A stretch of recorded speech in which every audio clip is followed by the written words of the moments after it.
to reduce things to like the right narrative, but to still be able to blow them back out to their formal, like, this is why this is true. Not because we said so, but because like it's designed to be true. It's not, my narrative isn't, oh, people are going to buy when they burn. Like, yeah, that's our narrative, but like it came from starting with that as a requirement, designing it into the system, then realizing a set of algorithms that had the property that we wanted.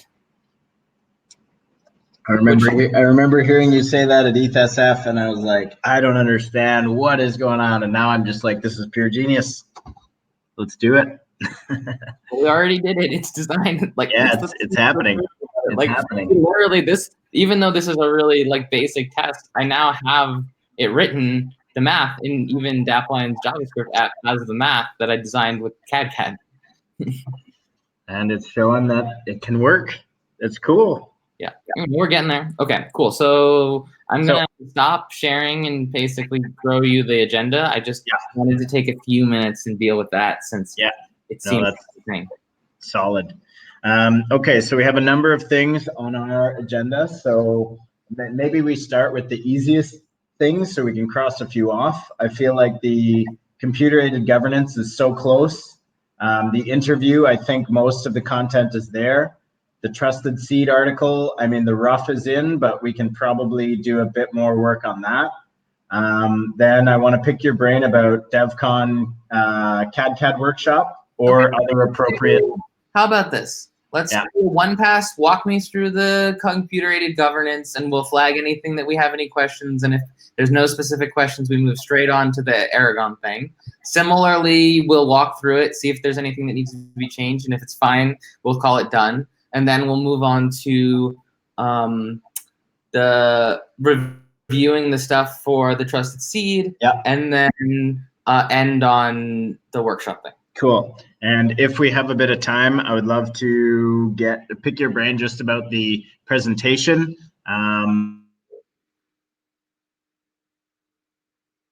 Okay. That's.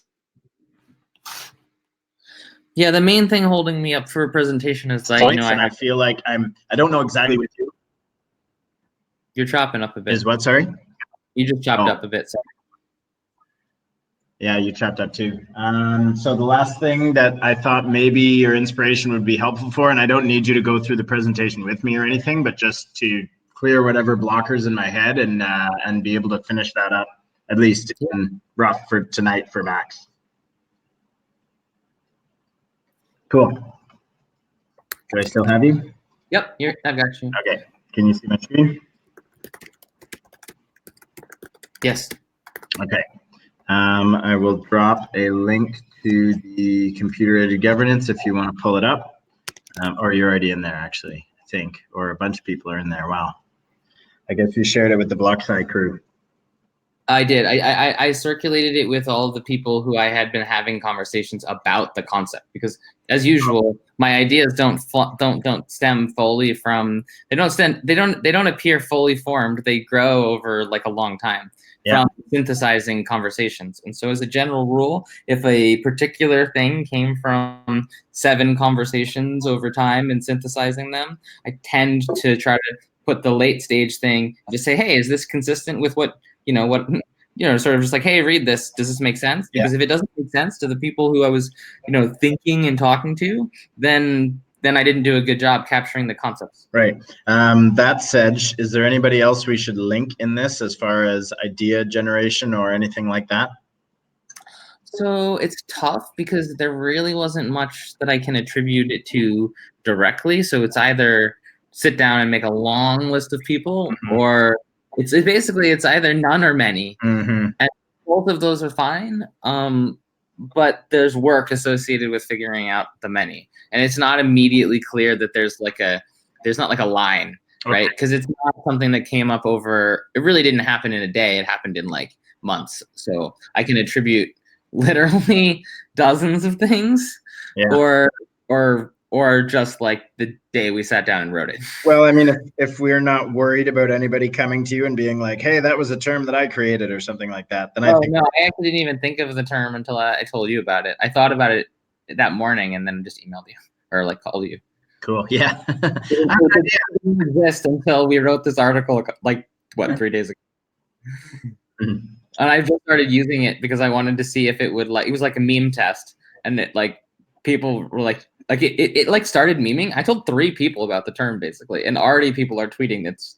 So Yeah. I think the computer aided governance is going to be a pretty solid meme. Totally. So that just puts a higher burden on us to get it out before someone else writes an article. Yeah. Tries to claim it. So let's move. Okay.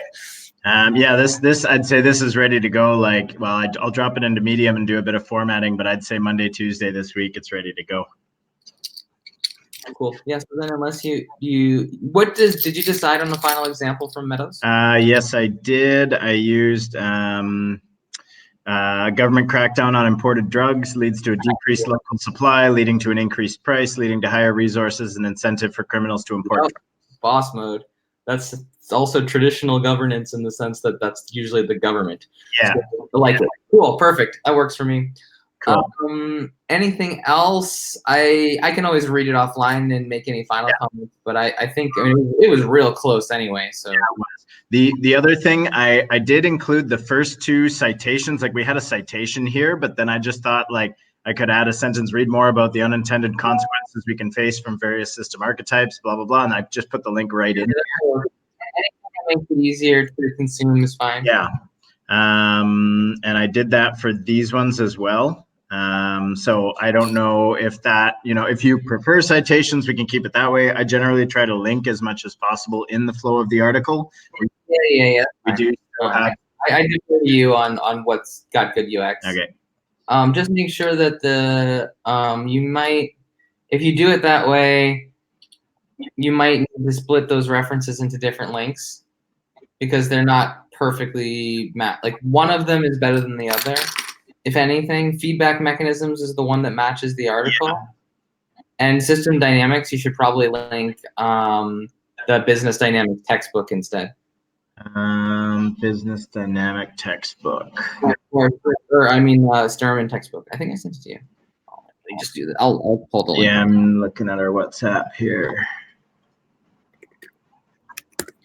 I'm just gonna drop you a link in a second. Sure.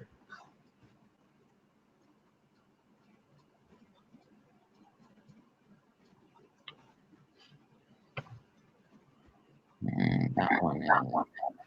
Not free. I'm trying to get a link to it. ResearchGate, maybe? Yeah, here we go. This also has causal loop diagrams in it, as a matter of fact. The topic that's in this book. Okay, WhatsApp is the easiest way to send it to you? Yep.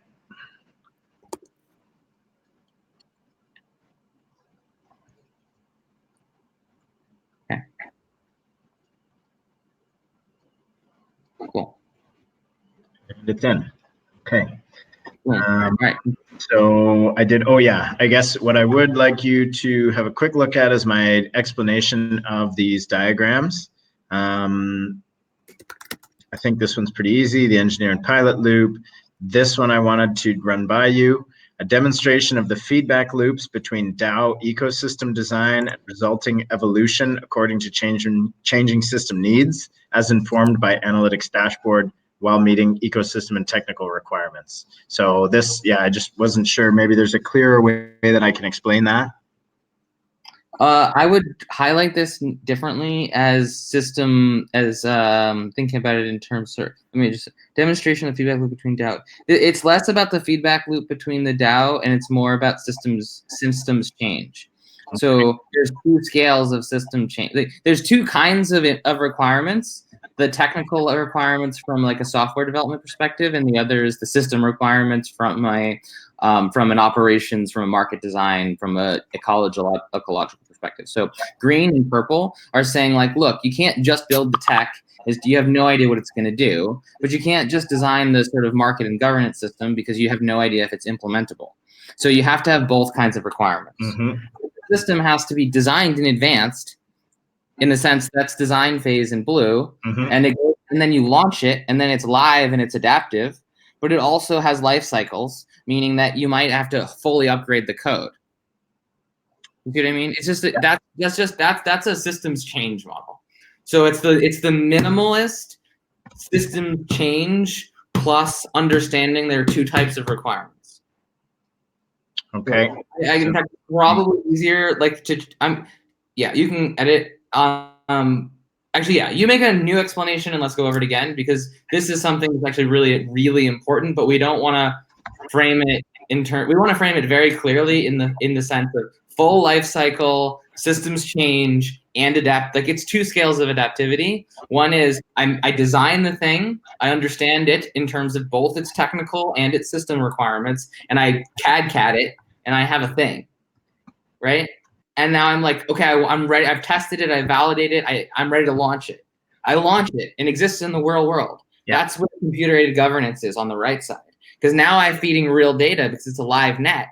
But it's still like I'm tweaking some parameters, and maybe I make, there's some minor technical changes available potentially. Maybe there's some parameter tuning that's coming from the ecosystem level. But then ultimately, as it adapts through that far right dot on the computer-aided governance, eventually it's not going to be like in line anymore, and you might need to do like a full versioning of some kind. So you have a life cycle where you can actually test, and you maybe back test from the old system, but like you test a new change and you can essentially deploy or even augment and grow by adding new stuff. It can also be thought of as deploying new systems. So you might not even get rid of the old one. Maybe you just launch something that wasn't in the ecosystem before, like a new component.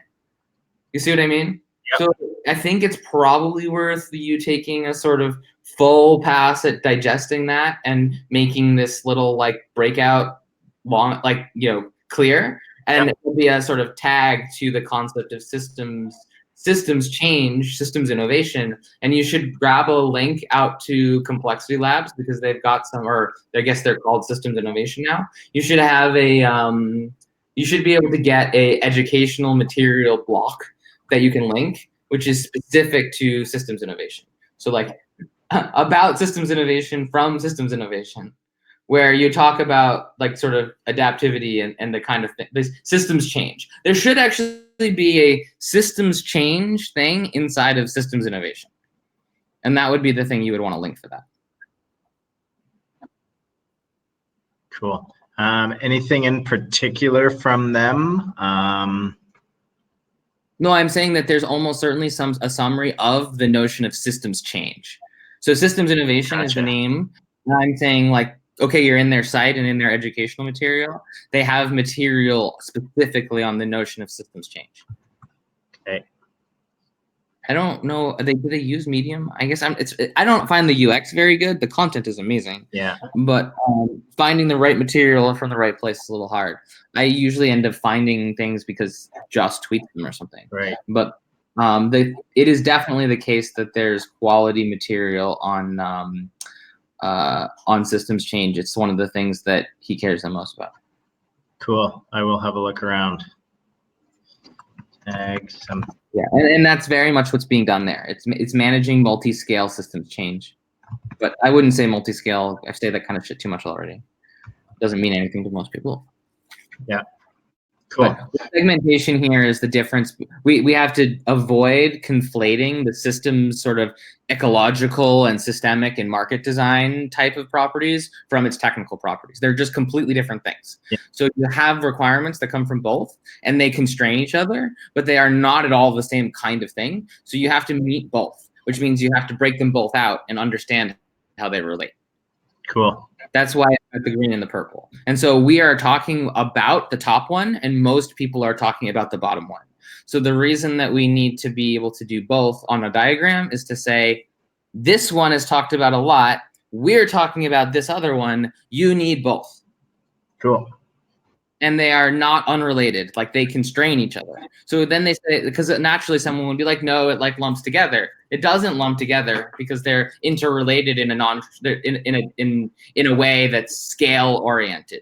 Technical is like, again, using the robotics example, is the robot, and ecosystem is like the navigation system. It's the nudging systems versus the cryptographic mechanism design. You see cool. what I mean? Yeah. Cool. Awesome. Okay, so we've got the analogy of the pilot. I think that's good. I figured these aren't worth re-sliding at this point in time. I mean, we're going to need to do like I just leave it. That one's fine. People will see that slide from me a lot anyway. Yeah. That's surprising. I did a bit of grammar touch up on this stuff. Oh, I tied in the I was just thinking, like, when we took the analogy of the air traffic controller, I didn't really see, like, I didn't finish the paragraph understanding how that related. So I just said these regulatory bodies already use data-driven complex system models to make informed decisions for the safety and well-being of the public. Let's extend that to other areas of governance where it's sorely needed. Yeah. So then we talk about, I don't think there's too many changes here. Here was the other one that I wrote up today. This diagram demonstrates the necessity of an informed population on good governance. When we close the feedback loop of, I say informing again, the population about the outcomes of past governance with policies with computer-aided governance, the population can exert appropriate control over those governance processes to ensure they are meeting their collective goals. You said inform is there twice. Let me read. The diagram demonstrates an informed population of we close the feedback of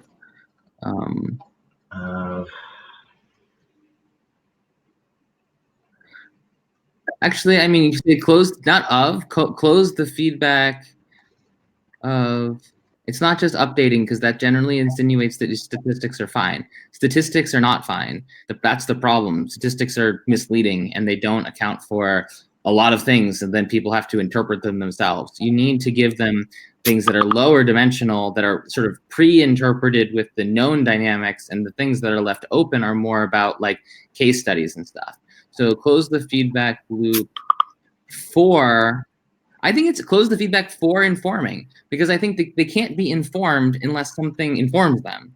Okay. So we're using the word twice, but for a reason. That is how they become informed. Right? Okay. Yep. Past governance policies with computer-aided governance. Computer-aided has a dash between. I changed that throughout the article. I'm pretty sure that's standard. Yep. Okay.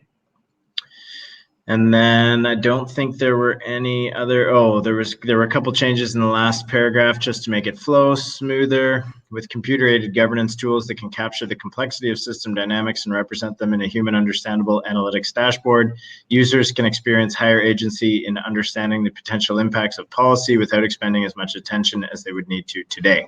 By prioritizing UX when building this community empowering decision support software, we enable users to easily and accurately inform themselves and thus become better participants of democracy.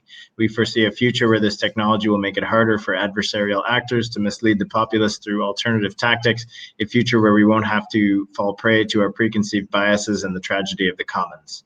Through data, we can create a more robust democracy. Join us in our mission.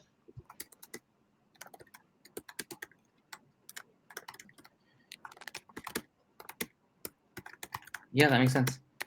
Cool.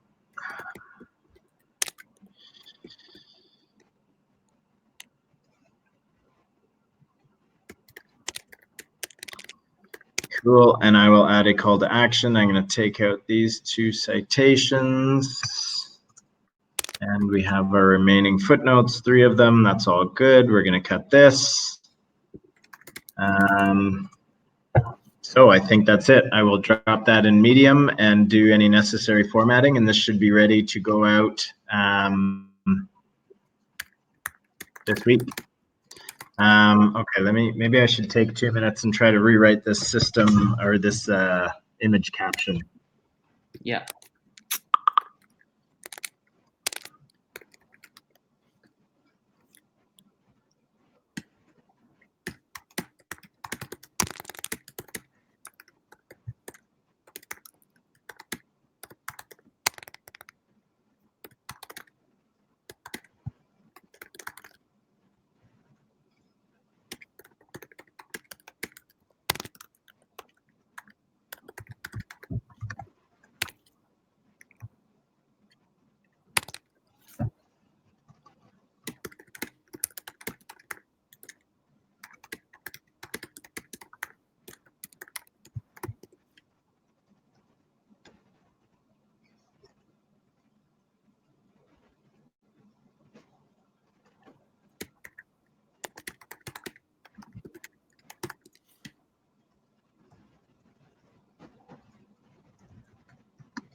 Sorry, coming back. I just had to answer some questions real quick. That's all right. I'm just working on this tab. I'll give you another second. Yeah.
Just got to find something from Systems Innovation.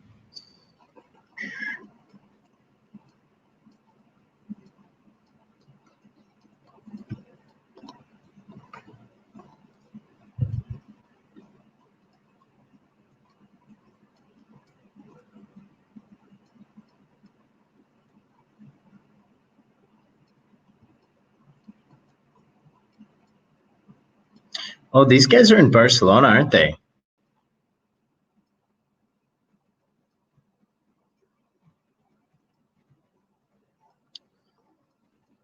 Oh man, I should have reached out to Joss.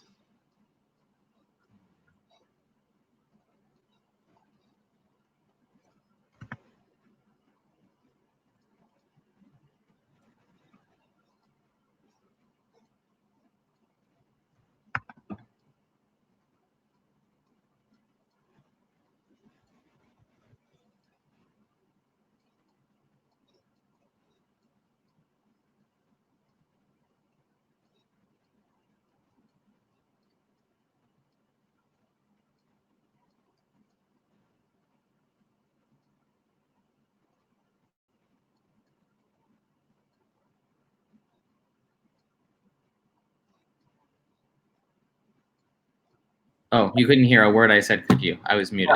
No, yeah, sorry, I thought you said Saying I've been filtering stuff towards him. I've been filtering stuff towards him, so he's like a fan, and there are other people involved. But like this whole community, I mean, that's you. Did you come to the Systems Innovation Conference in Barcelona? No. Then JP came, and I was just saying that, like, you know, this, as long as we put together this collateral that we've been doing, like these narrative level discussions, like medium level articles, like we're going to be able to bootstrap off of these organizations, because they're actually not as rigorous as we are. They're still a little bit more in the consulting regime, and we're doing this like full stack AI shit that goes all the way down to CPS. And it's just like, they're going to understand intrinsically because they know they're the consultants and the narrative and the whatever people like that get these things. So whether it's the systems innovation community or the Nature 2.0 community and whatever, we need to like realize that we have magnifiers as long as we do the hard work to produce the collateral that they can magnify. Cool. Does this look like a good article from? Oh, this isn't by them, is it? No. Yeah. You don't have to pick it right now. Okay. That video might be better. I don't know. Like if you linking it for something like this, a video might help more. But yeah, just find something that explains systems change, preferably something from system. You could even just straight up like send Joss a message and say, hey, writing this article with Zargham, he told me to cite the Systems Innovation Group for system change educational material. What should I use? I'm trying to remember where I did have a conversation going with him, but I can't remember on what platform. LinkedIn sometimes. Are you linked with him? I don't think so. It's Joss Colchester, yeah? Yeah. Okay, I'll find. I mean, this is probably fine. I mean, you can watch it to make sure. But like, you want to just double check with him that it's the right content and make sure to like cite the Complexity Labs guys. And yeah, I think that's great. Cool. I will do that. Okay, and I think that is good for this article. Okay, so on to Aragon. Yes, let's close that out. And interview. I did just a couple of minor tweaks. I went through it a lot. So really, I'm only looking for what did you change? We can go over it. And if it's fine, then it's done. Yeah. I think I should have left all these as suggestions. Actually, well, I did. I wonder. I mean, part of the thing is the difference is because it's an interview, not an article. I'm trying to make sure that it's still written in my like in something that like sounds like me. Yeah. And that means that it'll be a little denser and a little less ideal for a broader audience. But at the same time, if it was a verbal interview, it would all sound like that. And that was, you know, what it was essentially a substitute for. So it does need to it needs to sound like me, even if, well, I mean, I did write most of it, so it does sound like me. But it can't be. The editing help can't make it sound less like me, because that would defeat the purpose of it being an interview. Yeah, for sure. It definitely need help because I'm obnoxious and I use big words. So to the extent that it's helpful, I will prune it down. It's just a balance. It's a Pareto thing. That's all. Yeah, for sure. All right. First question. What I added in was just a quick analogy. Imagine trying to build a skyscraper in a world where gravity wasn't a constant, just to kind of underpin in a set. Yeah, that's good. I like that. Principles. Okay, so what was this one? You could technically, it wasn't well modeled as a constant. It's not. Yeah. You realize gravity is not a constant. Right. Not a constant. Go up. Actually, imagine trying to build a skyscraper in a world where gravity wasn't effectively a constant. Okay. Because it's not. I mean, it's modeled well as one because of the size of the planet, but it's actually not a constant. Right. And in fact, I don't even know the extent to which you actually have to take that into account if you build a big enough skyscraper. True. Actually, like part of my biggest concern with that statement would be like, I would, in real life, if I were talking, I would be like, well, Actually, I'm not sure. You might have to take into account the fact that you know the degree to which it varies from being a constant if you made a big enough skyscraper. True. Like, the thing about me now is now I almost don't want to use the example because I don't want to use an example that I already know the escalation for. Oh my god. You know, if someone can point out the hole in that analogy, then you know what, they should probably come. I like literally want to put a footnote where I'm like, actually, it's still not a constant. And if you made a tall enough skyscraper, you'd have to know that gravity was different as you got farther away. It falls off. Oh my god. Simple example. I mean, to be fair, it has to do with the mass of it's an r squared mass. It reduces to a constant. It's just oh god. I mean, we could go with the circuit example and say no, it's fine. Just leave it. Yeah. It's effectively a constant is close enough. Yeah, cool.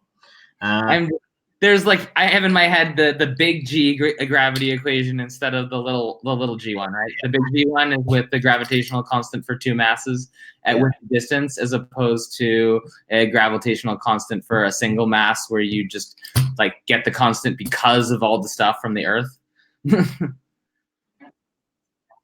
Anyway, whatever. We can continue. I'm sorry. Cool. So changes in 2. I took out the unfortunate. I just said it is a necessary centralization feature, which I think is more on message. Yep. Just add some feed. Comes out. I don't think I changed anything there. Question 3. Cooperatives.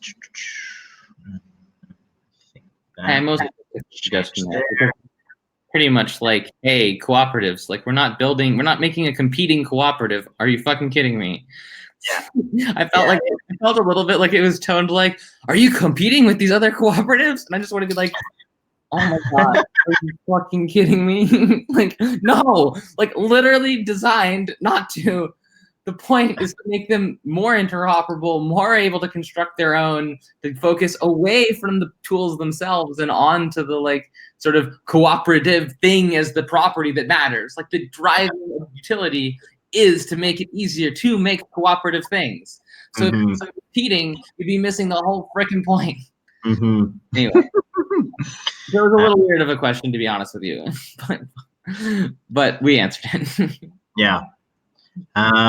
So I put brackets around component-wise here. So the common stack is a tech stack for the commons. Most blockchain systems are being designed bottom-up, tech first, and it is our belief that systems should be designed tech first. It's like implementation first.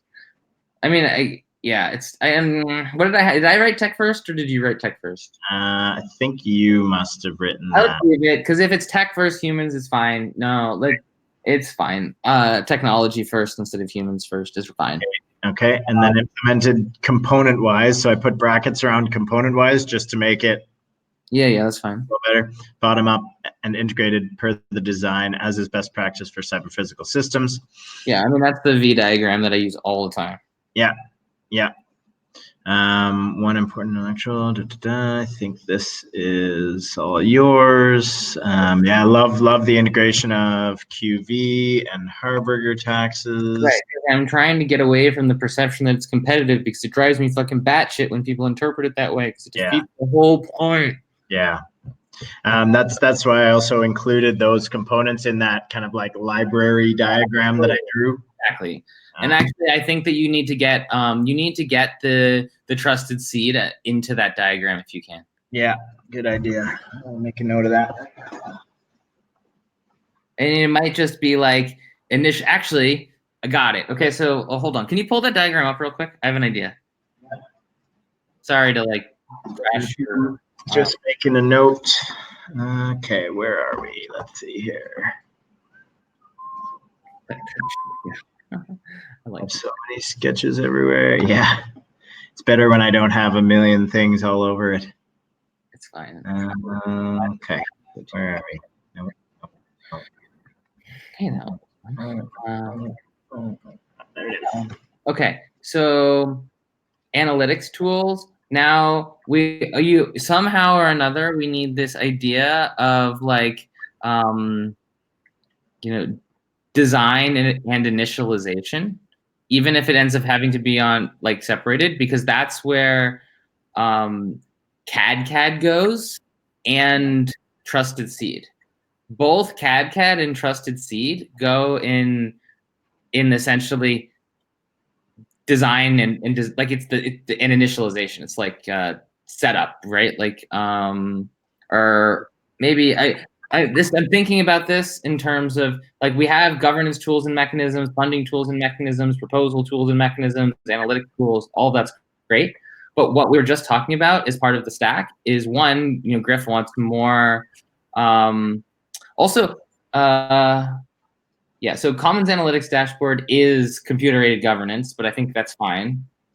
What I'm thinking though is that there's a way of framing this that includes even if it's shifting to the right a little bit and making room for a vertical box, which is just like design and initialization that contains both CAD and the trusted seed, because they're about starting the system off right.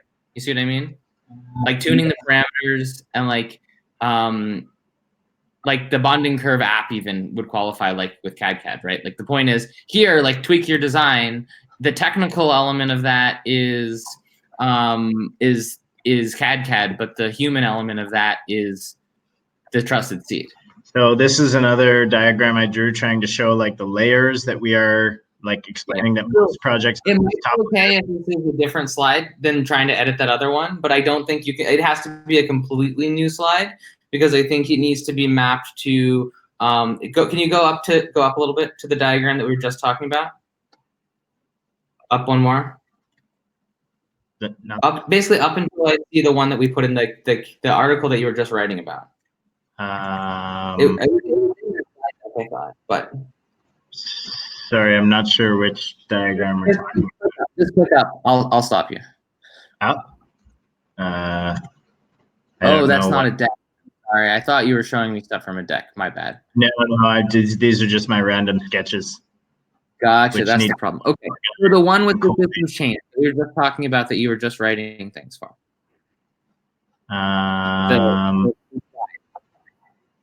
Sorry, you cut out there. What was it? The slide that we've been talking about, the systems change thing. Oh, in the CAG article. Yeah. So I'm saying that if we go look at that, sorry, I know that I'm bouncing around. If we look at that diagram, what I'm saying is that the trusted seed is part of the left side blue bubble, and so is CAD. Gotcha. The active community is in the right bubble. The live everything launched, the live system is in the right bubble with the real people who are really in the system, in the commons making decisions. Yeah. But the left side is the initializations. That's right. Left side is like CAD and design and validation testing and trusted seed. Right side is the live. So this goes back to the same systems change narrative that we can't teleport to the system we want. We have to build the system that makes the system we want. And I'm saying that CAD and trusted seed share the fact that they're the part where you figure out how to make the thing that makes the thing you want, in a sense. Yeah, for sure. So would you say that, I mean, in what I was trying to get across with this diagram is that these component templates are robust. You can't do what I'm describing. You should keep this diagram because it's great. Yeah. But it's definitely not like enough for what we're talking about, because what we're talking about has to be framed in terms of this whole thing and humans. So you have a tech stack diagram here, you would have to have another version of this diagram that was like the human stack. And it has some overlaps, but like this is the stuff that filters the humans. The figuring out the humans, the bottom is the trusted seed. The intermediate process is like the hatch and like the event that leads to the governance process. So you end up with the same thing at the top, but you would have to have like you'd have to have a much bigger version of this essentially, because it would have to have another dimension where it was sort of humans and technology and then a bunch of stuff that mixes humans and technology, and then the commons itself is a mixture of humans and technology. Right. So I mean, I guess you could open this up, but I like this diagram. I'm afraid that what I'm describing is too complex for you to get. You shouldn't get rid of this diagram to say that. Yeah. So if you want to make another diagram, I would focus on a different dimension, which is to say it's more like a bottom layer with the CAD and the human stuff, a middle layer that just says all the components without necessarily listing them all out.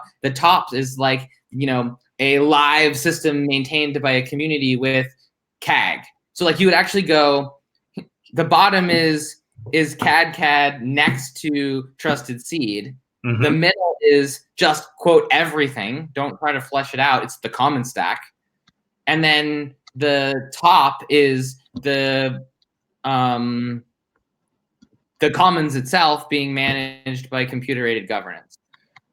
See the difference? And I don't think that means get rid of this diagram. I think it's just make another diagram that's stylistically similar, but it takes a slightly different perspective. You see what I mean? Yep. And that CAG, computer-aided governance, is not in place of humans. It's the mixture of the humans and the analytics to like govern. So the system is only split. It's only split humans versus technology in the design, the lowest phase. Then the components are all mixtures, and then the final thing is a mixture. Cool. Sounds good. Okay, so we can continue. I just I feel like we're trying to get all of these. Going back to the silly thing about narratives, what I'm trying to do is make because things have to be simple. The only way to do it is to make many simple descriptions of the same thing from different perspectives instead of one big complex one. So I was trying to, don't get rid of the ones you have. They're good. You just have to keep adding more. Like think of it as like a three-dimensional stepping around and taking a picture from a slightly different angle. Yeah, you should see the overview docs now. I mean, a lot of these need some work, but I'm just putting them in for now. But basically trying to explain all of these things in a graphic, and it just seems like each graphic, like there's a lot of similarities, but it's just explaining different things at each step of the way. The wrong way, dude. Like curve, right? Oh no, you're right. Never mind. You're right. You're bending it down. My bad. You fixed it. In my head, I was so used to seeing it bend the other way that I like. Yeah, this one needs to change. Actually, these are really old, but these ones are all updated. I really, dude. Basically, we wrote a white paper. I know. Technically correct. I've been thinking about this, and I'm like, how am I ever going to write a white paper about this? How am I ever going to write a white paper about this? We already wrote all the content. It's just going to be formatting. Yeah, we just wrote a white paper. Not yet. We're almost done. If we have the Trusted Seed, between the Trusted Seed, the system innovation sort of system change stuff, the initial conditions for the technical stuff being tested with CAD and the computer-aided governance, and then just a list of components. I mean, it kind of is a white paper. Yeah. It's getting anyway. We'll set aside some time in Vienna, maybe just like 2 hours in person, to like review all the collateral and actually just do what I'll do is I'll organize it. So I'll basically help you decide how to organize the outline, and that way, even if it's not before Berlin, as long as it's before, I guess, the September date, I think it would be plausible to just basically republish all the same material in a doc that was structured as one PDF. I can organize it for you probably in like an hour. We just have to go over what we have. Yeah, for sure. That would be really, really useful. I'm just trying to get all the core stuff in there now. I don't think you should do that now. This is a blow it out, then prune it down kind of thing. So what we're doing now is all the work, and we won't actually converge it into a document until we know like what we have. Yeah, for sure. And what's missing. And that's what exactly. But the key here is you don't have to change anything in the meantime about your plan. Just set aside an hour for a whiteboard session in Vienna for us to like turn where you just have to bring the list of all the collateral. Essentially, this is the stuff we have. Yeah. And we'll go over it briefly and organize it. And like, if we have to chop it up and reorganize it a little, it's fine. But ultimately, the goal is not to write a bunch of new material. It's just to like organize it in a slightly different format. Yeah, for sure. Nice. Okay, so quadratic voting, Harburger taxes. Anything else I changed here? I don't think so. Okay, question 5, scalability. Technical scalability is not a thing. Social scalability. Right? And even in the worst case, you could just port to sort of like Polkadot style or Cosmos style because Right. they're all super common. So it's really not an issue. Yeah. Do you think we should mention that we are fairly platform agnostic? Yeah. Go ahead and say that, and then go so far as to say, while the commons may be interoperable with each other, we imagine them functioning well, not only in the Ethereum space, but potentially on, as parachains or as zones in a Cosmos. Like basically, yeah, actually, the point is it's token engineering best practices, it's platform agnostic. If you want to understand what that means, you can basically I would even go so far as to say, like, we can imagine these commons archetypes being deployed on the Ethereum mainnet, but also as parachains in the Polkadot ecosystem or as zones in the Cosmos ecosystem.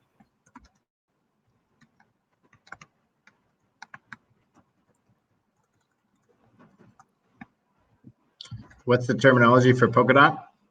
Parachain. Parrot? Para, P-A-R, chain.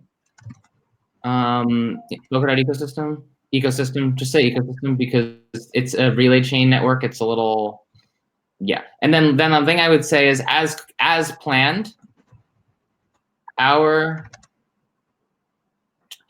commons will be deployed as proof of authority networks pegged to Ethereum, right? Our initial, because that's true, right? Our initial delivery as planned, our, field test commons or whatever they are, yeah, will be deployed as POA networks. I don't know if you want to say on Ethereum, it's like pegged to Ethereum. Oh yeah, true. Yeah. But that also just proves that we know what we're talking about. So you just take a second, and just by having written that, someone who reads it's going to know that even though we're like talking about all this like high level system shit, that we actually know our tech. Mm-hmm. Mm-hmm. Get an extra E here. Cool. Red line, red line. Too many E's. Yeah, it's so bad. The UX is great though, right? You're like, no, it has to be changed.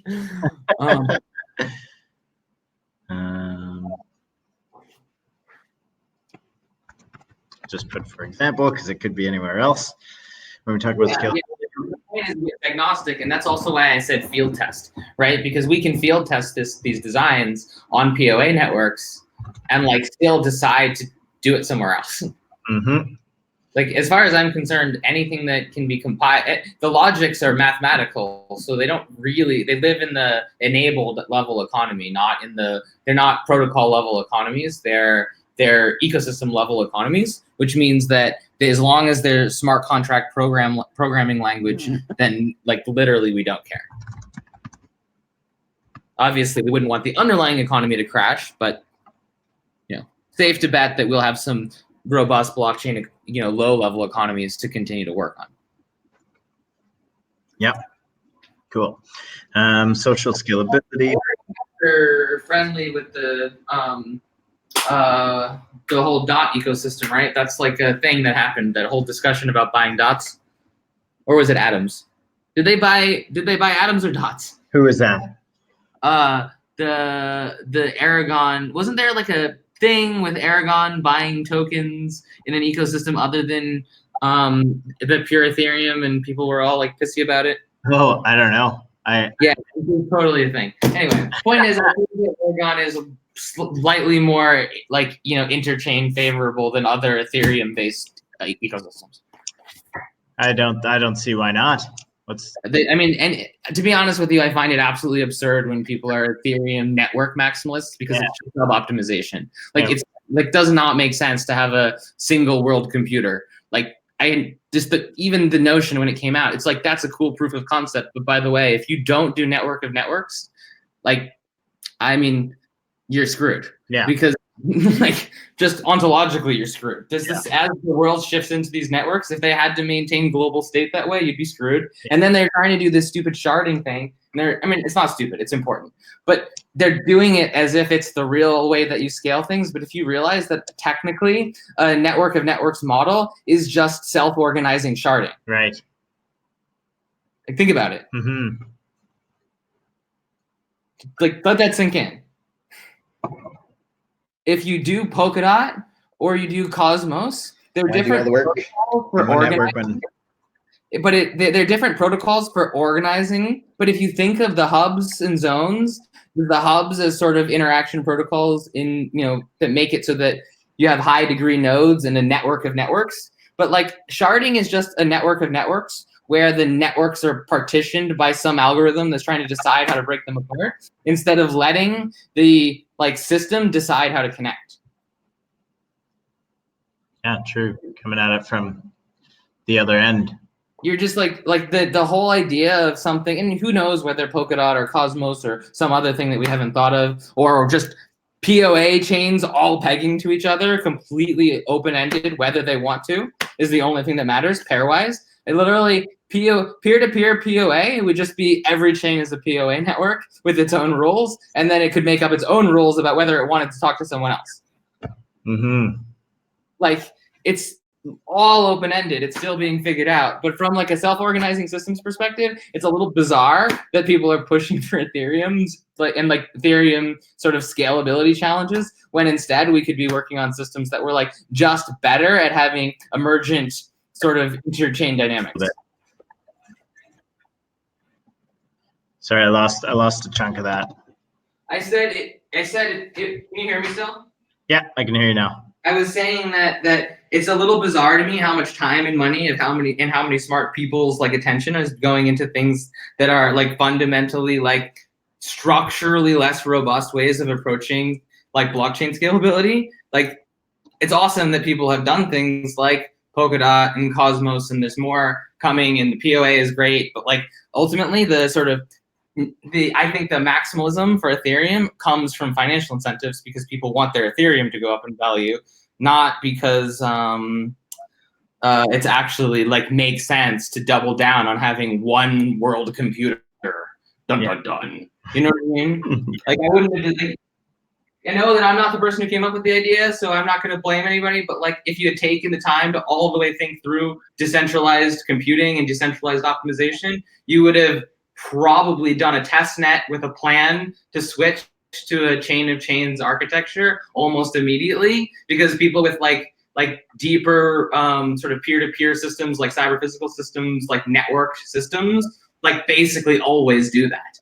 It was one of the reasons why Shebnem was so disinterested in Bitcoin when she learned about it, when it was like very early, because she's a peer-to-peer systems expert. She thought that the peer-to-peer architecture was dumb, and then later was like, wow, if I had just paid attention to the possibilities of the economics, I would be like really rich. Yeah. But ultimately, from a network architecture standpoint, like basically every well-informed sort of academic or industry professional I've ever met has always been like, huh, that's weird. Why'd they do that? Yeah.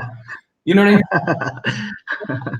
Eventually it's going to get fixed. It's getting fixed. That's why we have Polkadot. That's why we have Cosmos. That's why people are building POA chains. Like, eventually we're going to have the infrastructure we need. It's just still really funny to me that we have so much like Ethereum network maximalism. Yeah, totally. Cool. Okay, so moving on along this, I think question 6 is good. Question 7, what would you like to see happen with the common stack? There's a question. There was a sentence in here that I was a little unclear of, and I made a couple changes, and I just wanted. I'm trying to get rid of the word curation market. I hate it. I think that it is a terrible description, and that people shouldn't use it. Okay, should I change it? Yeah, I thought I got rid of it. Why? Like, it's no, there's no such thing as a fucking curation market. A market is an estimator. Many of them are bad. Most of the things that people call curation markets are terrible estimators.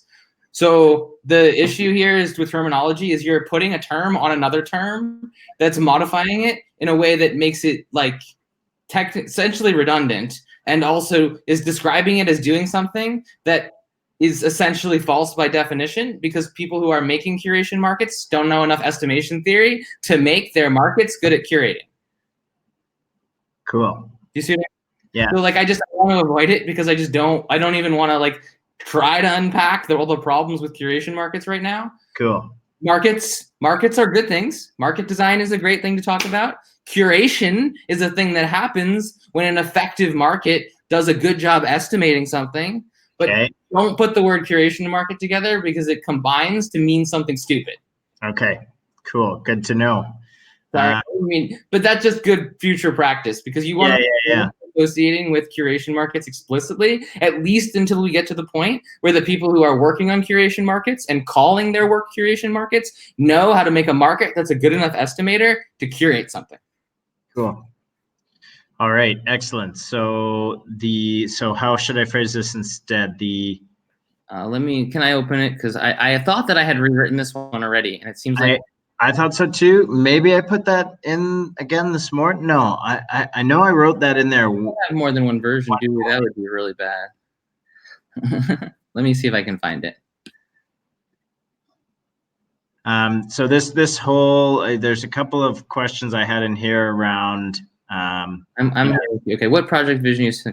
We want to enable an emergent, resilient, interoperable ecosystem of commons initiatives around every cause, known demand, from the smallest local project to the largest global issue. Sounds complex, but so did the internet when it first came out. Sure. We can change that if you want. Like, a lot of things do. That's a fine example. The market aspect. Yeah, I really thought I rewrote this. Okay, hold on. I'm gonna have to rewrite this. I don't think I can dictate. Give me a second. Yeah. You can hack on something else for a moment if you want while I think this through. Yep. Sounds complex.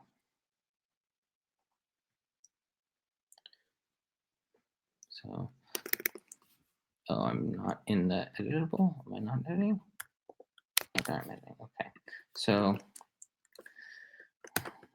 yeah, are you sure? Did I write this? Maybe I have the answer in a different doc. Did we talk about market design? It's in our computer-aided governance article. Let me see if I can find the text I want and just refactor it from there. Because we're talking about market design here. And that's fine. It's important, but it's not curation markets until they're designed to curate things. Right. Which means you need to know market design, and unfortunately, there's not enough market design around just yet. There will be. I've been talking to a ETH Zurich / business school professor. I think he's in both here about market design. He was a computer scientist from Harvard who went to Stanford and worked with the market design group briefly and actually knows his shit. And so he's also interested in and working on some crypto projects, which is a good sign. It means that the people who know market design are finding their way to the field. That is good news. Let's see, where's market design? Okay, here we go.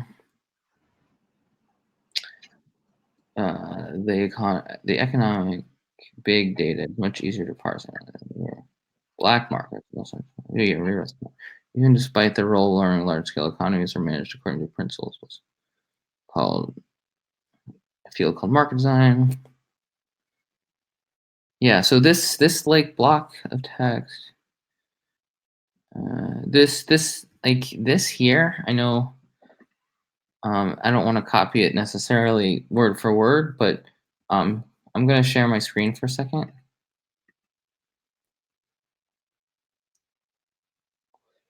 If I can find you. Are you still there? Yeah, I'm here. I was just listening to that complexity systems video to see if it's a good link. Yeah, I understand. I'm just going to try to make a cross check with you on something if you don't mind. Yep, for sure. Okay. Are you sharing? Am I? Okay, I'll stop sharing now. Okay, so you see this? Yeah. This is what we're talking about. If it's a curation market or if it's a market that's intended to estimate or discover something, then the health metrics are characterized in terms of estimators. And estimators can estimate unknown things in the sense that their estimators are mathematically defined with error metrics that measure the difference between some unknown thing and the thing that it's trying to estimate. And so if you do market design according to a set of economic objectives that steers the system towards the point where that objective is minimized, and that objective measures the deviation of a signal from some like estimator, some like out, the thing, it's a signal processing thing like an estimator, then your market design is a curation market. In fact, at some point we should probably just write like, I don't know what it's three paragraphs explaining, like defining a curation market as market design plus estimation theory. Because curation markets can, and again, then anyone's design can be a curation market, but then they can at least validate whether it actually curates. You see what I mean? Because it curates information. That's the point. It might be the quality of things. It might be the estimator of whether something's good or bad. It might be the estimator of the probability of something. Like, you can define any estimator that you want for private information that that a market has, and then you use the market design and the objective functions to create an algorithm so that when humans behave in their financial interests, the algorithm converges to an estimator of the thing you wanted to estimate. That's what it is. I know that the people don't understand that because they just throw the word around whenever anybody like writes like a thing that's supposed to do that in some narrative sense. But like mathematically speaking, it works the other way around. If you want to curate, you start with what the objective function, the signal that you're trying to extract is, then you penalize the deviation of that signal from the unknown true value, which is called an estimator. And then you use a market algorithm, so using market design, to establish an incentive field whose equilibria has to converge dynamically to the estimate of that hidden information. And it has to be dynamic because the hidden information can change over time. Make sense? In fact, I'm actually probably going to ask you to clip that at some point, even soon, and send it to some, I'll figure out who to send it to. But if you have this video, pull this out, because I will probably send it to someone to write it up, because it's really important. And like, it's so bad right now. I've already started a doc on defining a curation market as well, and just took a couple of notes on that. And it's not actually changing the narrative definition of a curation market. It's actually formalizing the narrative definition of the curation market. My objection is that most of the things that people call curation markets fail to meet the technical definition. You see what I mean? Yeah. You know what I have an issue you can know that, I would never call it a curation market. My issue with all of these streaming services is there's no time ticker. So like you say, pull this from the video, and I'm like, crap, how long have we been on this live stream? An hour and 10 minutes? Yeah, usually when we use Zoom, we have one, and like Harry makes notes about the time tickers for key points. But I've never seen it in Zoom either. I think it's pretty close to an hour in, maybe an hour, maybe an hour 10. Yeah. Cool. So I've got a couple of notes on that, and a note to pull a clip from the live stream. We can table it. Just the notes in the clip are fine for now. I'll try to get it to somebody who's a little bit more in line with writing like little math bits, or maybe I'll just one day feel inspired and write like a one-pager and write out the math, because frankly, it's really badly needed. So we'll see. Yeah.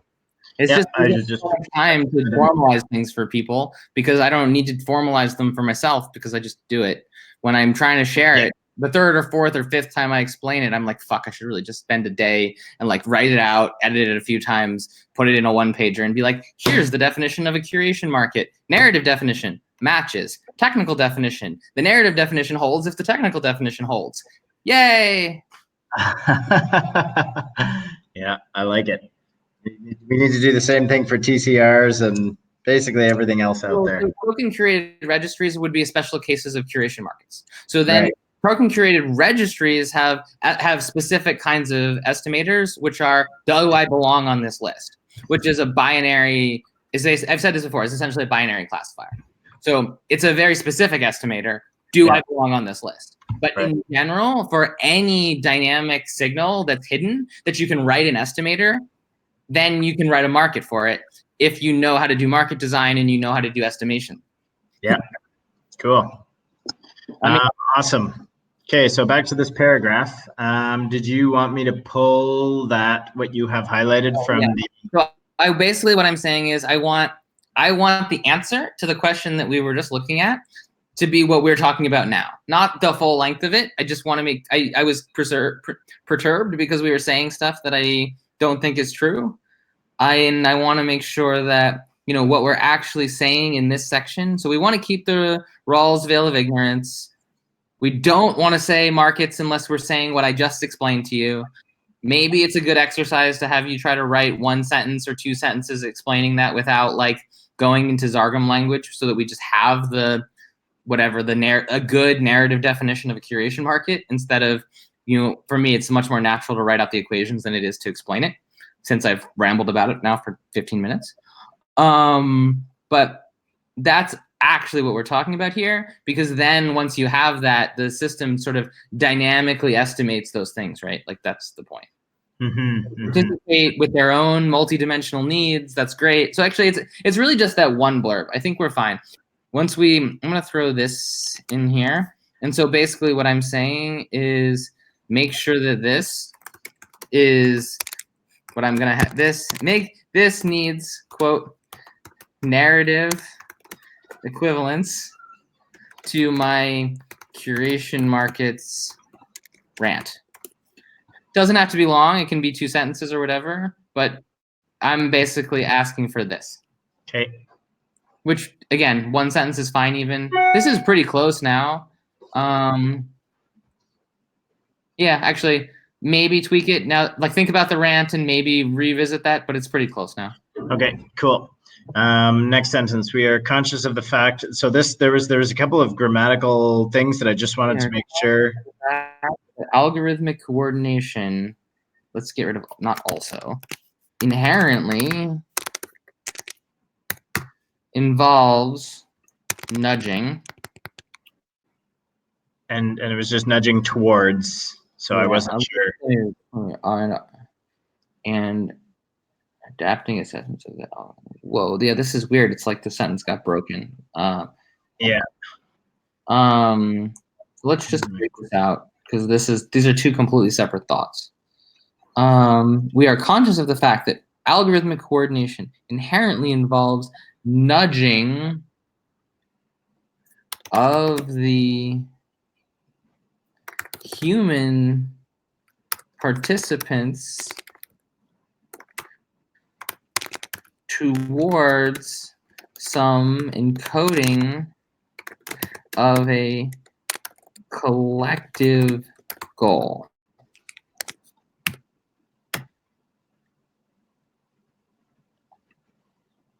It is necessary to be able to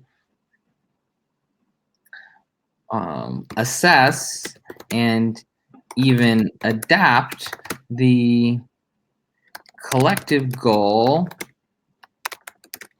in accordance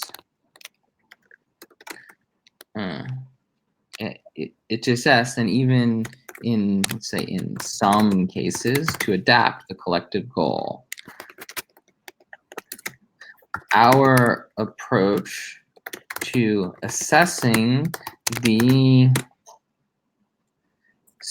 suitability of assessing the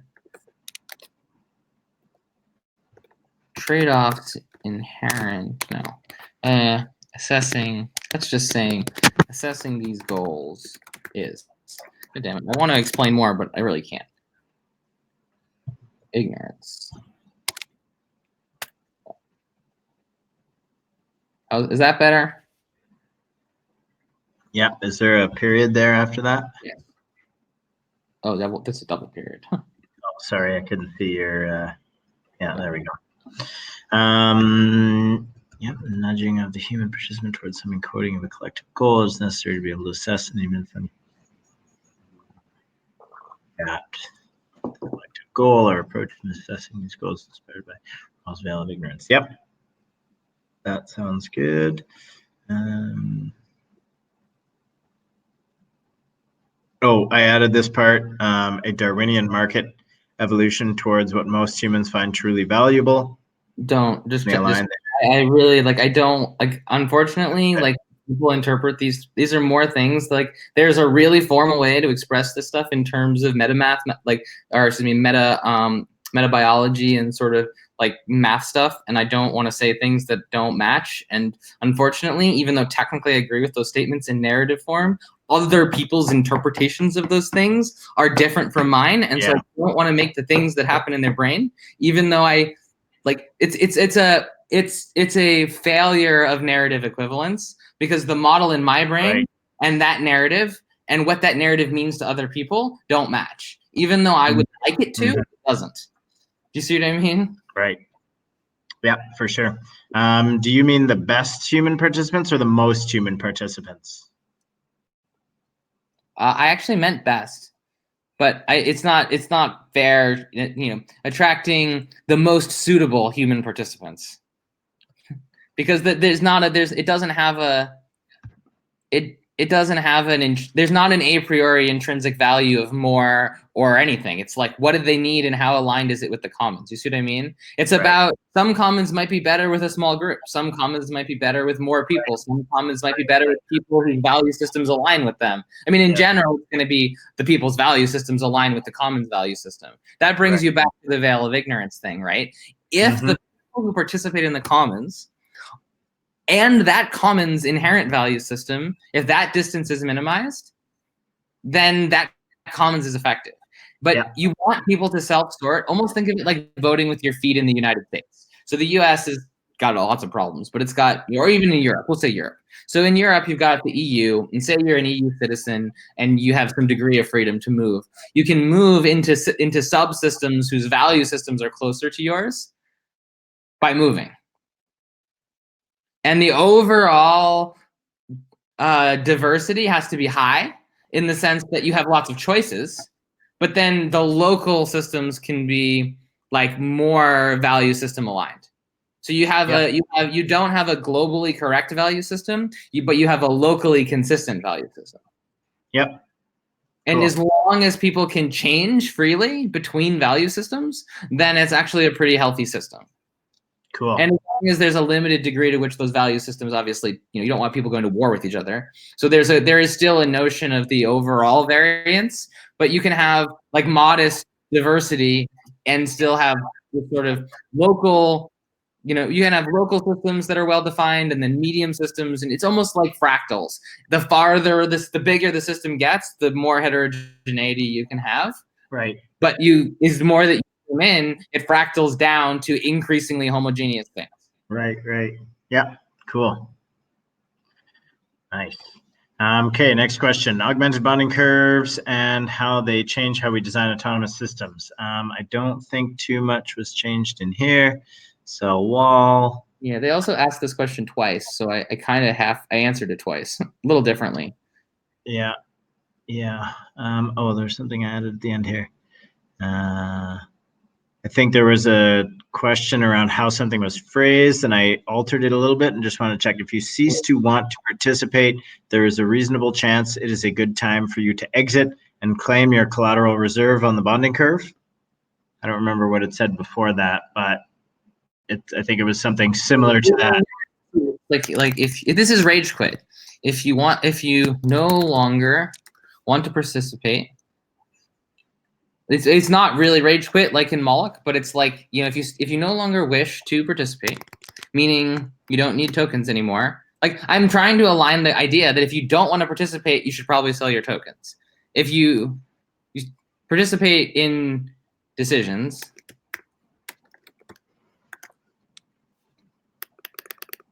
then it is, let's just say it is likely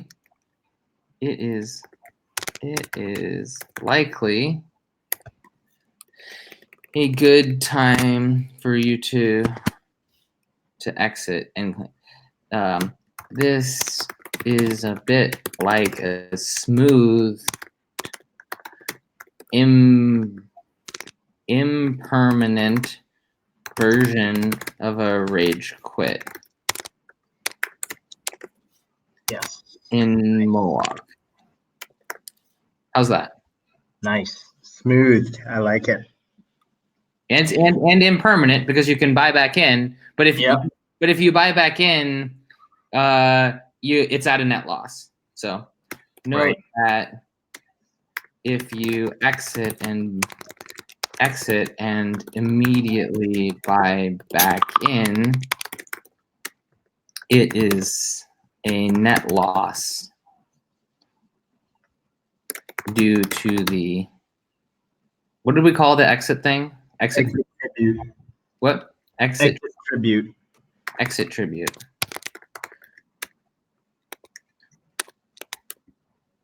Cool.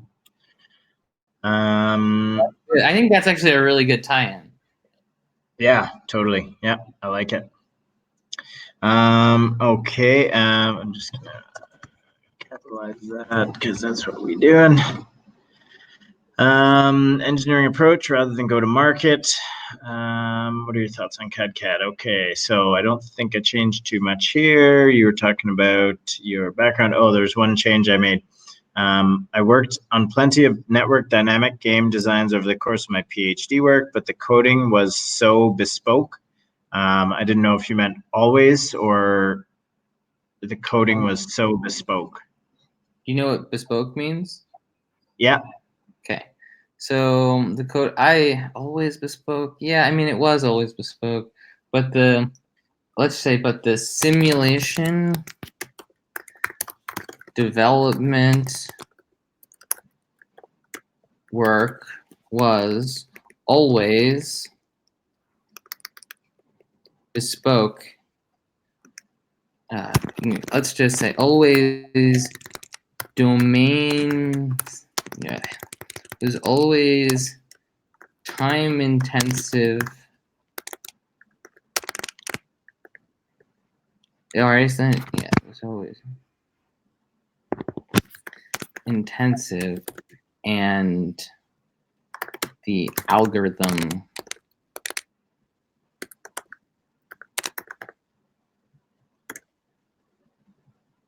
implementations were all too, this is just, there's so much I want to say about this that I probably don't have room to say.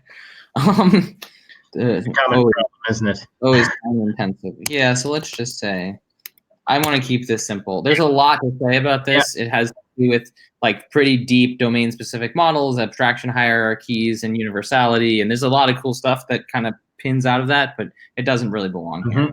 No, I think that's good. And you talk about the time to test algorithms and prepare papers. That's all good. Okay, we'll drop in this link when it's in Medium. Let me just finish this section with you. These timelines would never fly in a professional setting, so I set out to define a universal framework that could streamline dynamic game modeling and simulation, and would be integrable with the Python data stack for backtesting and data-driven monitoring and maintenance, which we are like saying.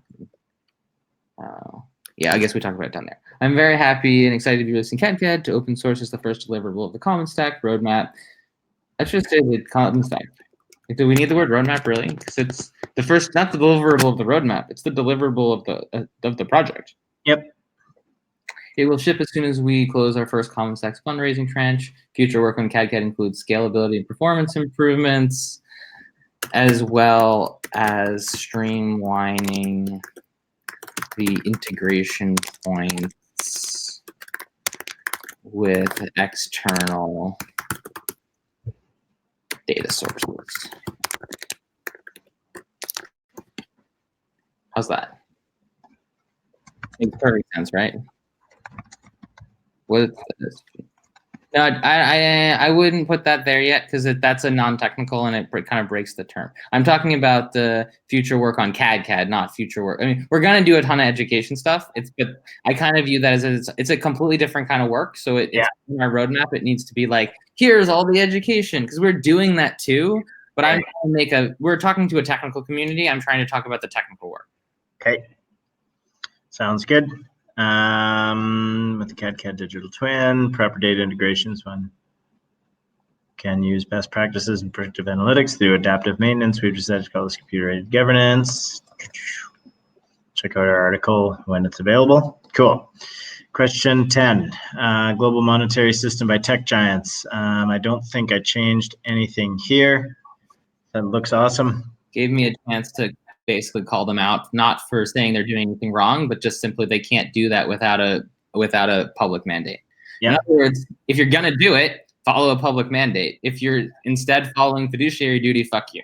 Yeah, for sure. Well, and that goes back to value systems, right? Because there's a degree to which you can never multi-criterion optimize, and so you have to relegate one optimization objective to another. And technically, legally, their first duty is to their shareholders, not to the public, and that's a problem. Agreed. And that's a thing that I think you should kind of have queued up for if you're having conversations with people, like whether it's advisors or just around Berlin. It's very easy to address directly the fact that we need these commons precisely because we don't want. This is the JP stuff, actually, to be very clear. So I don't know when you're talking to him, but we're not actually saying that these systems don't have money. Like JP can't have the magic world where there's no money. What he can have is a world where the systems use that tool where it's not the overall objective, that they're optimized around other value systems. Yes. So we can't. What? That's the whole narrative that I was. Well, he asked me the other day. He said, there was this conversation at Odyssey that the augmented bonding curve is too complex for what we need it for. Can you give me the layman's term?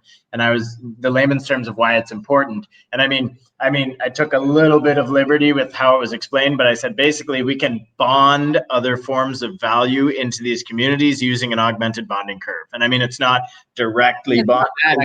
But I mean, my description about it in terms of interfaces, it's making conservation laws between forms of value. That's actually pretty good. The issue is that in order to understand it, you have to understand the difference between a thing and a connection between a thing. So a bonding curve is a link, not a node. Like, think about it. Die is a node in a value graph of forms of value, and we'll say the ABC tokens themselves, not the bonding curve, the ABC token, right? What is the augmented bonding curve then? It is the thing that pastes them together and defines their relationship to each other. It's an edge, not a node. Yeah, that's why I describe it as an interface. Like, as long as people are thinking about bonding curves, well, like if you show up and be like, hey, I have a capacitor. What's it for? It's a capacitor. But if you have two different electrical systems that are running with different signals, and you put a capacitor between them, it like buffers them away from each other. Like it creates a time varying resistance that charges up based on current, but it creates if there's extra differential, then it like charges up instead of flowing across. So it creates a buffer. Right. So literally, it's an interface. Yeah. Like, the problem is that people who are not thinking in terms of complex systems want everything to be a thing. They don't understand the thing that's the thing that connects things. Yeah. The interface between things. Yeah. It's like it's a different kind of thing. It's still a thing, but it's not a thing. It's the thing that connects things to help modulate the way the other two things interact. Yeah. Cool. Good analogy. We probably want, and maybe this is a diagramming thing. Maybe let's finish this. If we have 10 minutes, 5 minutes even, I want to draw a lucid chart of that idea with you to make a scribble later. Yeah. Because I think that's really important because people are like, your first thing is a bonding curve. What the fuck's a bonding curve? Yeah. Like, well, like if you don't attach it to something, it's nothing. So the reason it's part of the common stack is because you have to attach it to a commons. But it's the link. Anyway, okay, sorry, let's continue. Just making a quick note on my whiteboard here. Yeah. Cool. Two more questions in here. Okay, let's see here. Year of the DAO and curve bonding. Why is this relevant? Hype cycle, Moloch and Metacartel, funding clubs with capital management voting rights. I don't think I changed too much here. As noted earlier, bonding curves are not so much primitive components as primitive interfaces, just like we talked about. It makes a lot of sense to use bonding curves as an interface between a local club and its broader ecosystem. I believe this is an emerging standard. First commons deployed by the common stack will be very close to this design. Basic voting system, great place to start, but there's a long way to go from here to decentralized intelligence, social sensor fusion, conviction voting, give it that. Yeah, no changes there. What's your opinion about Aragon fundraising? Integrate all the things. Yeah, compositional layers. Question was what did I do there? Practically speaking, composability with the Aragon infrastructure is a technical requirement, and you asked if this is true. I mean, I can't see it going any other way. I know Griff has avoided saying we are going to use Aragon, but I can't see this That's not the same as saying it can't be composed. for sure. I just want to say that anyway, it can't be. Check, because I don't want someone to come back to me and be like, Zargum said blah blah blah blah blah. Yeah. Like I need a validator. Yeah. No, I mean, can we say we're going to do it without making it as hard commit as a technical requirement? I mean, I think it's the reason I was asking is because it's if I think it's trivial, because as long as as long as what we have runs on Ethereum, like it is. Yeah. Ethereum contracts are composable, so like it's a really nice way to say a really strong thing that has to be true without doing anything. Yeah, for sure. One quote for the common stack. Yeah, I just put in a different version. I kind of like this idea where we have this and it ends on this. Like this other stuff is just notes. Yeah. But like this is kind of like saying, hey, Jeff says this, Z says this, and then like, this is, maybe I should do this this way. I like the idea of having answers from different team members here because it shows that we are aligned in we are broadly aligned, but that we are also sufficiently diverse, of course, twice, sufficiently diverse. Our our systems need to both be able to explore and exploit their fitness landscapes, and thus diversity is also a favorable trait. And then I'm going to say, then we have our two answers, and you can leave with yours. Cool. Does this make sense? Because this allows me to kind of make a point at the same time that I get both of these in here. Yep. And they very clearly go together. They're just like two very different ways of describing it. Yep. And this note is for the Aragon team, or that was just for me? I wrote it for me. Did you check? Did you see that? You did see that. Yeah. You must have. I already responded. So I can get rid of it. This is just an explanation of the comment above. Oops. In fact, maybe, actually, let me double check and see if I'd rather have that one. I believe managing the tension between short-term business. Actually, this is pretty good. I don't gonna say anything about narrative equivalence. Yeah, so actually this is almost, never mind. This is almost better. Far better. So, because it actually ends up being coherent, right? Our systems need to be both able to explore and exploit their fitness and trait. I believe that managing the tension between short-term fitness to the environment and long-term novelty search is critical to understand adaptive systems. In terms of algorithms, this is another expression of the explore and exploit trade-off.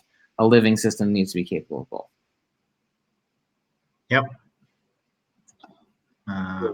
Right. Maybe I can make this word sustainable. Instead of living, I say sustainable. Sounds good. Cool. Cool. Now we can get rid of this. Okay. And that's the end. Perfect. And there's one last, there's the link. And there was one other thing. I was just going to add the narrative equivalence to that. So I will leave that open.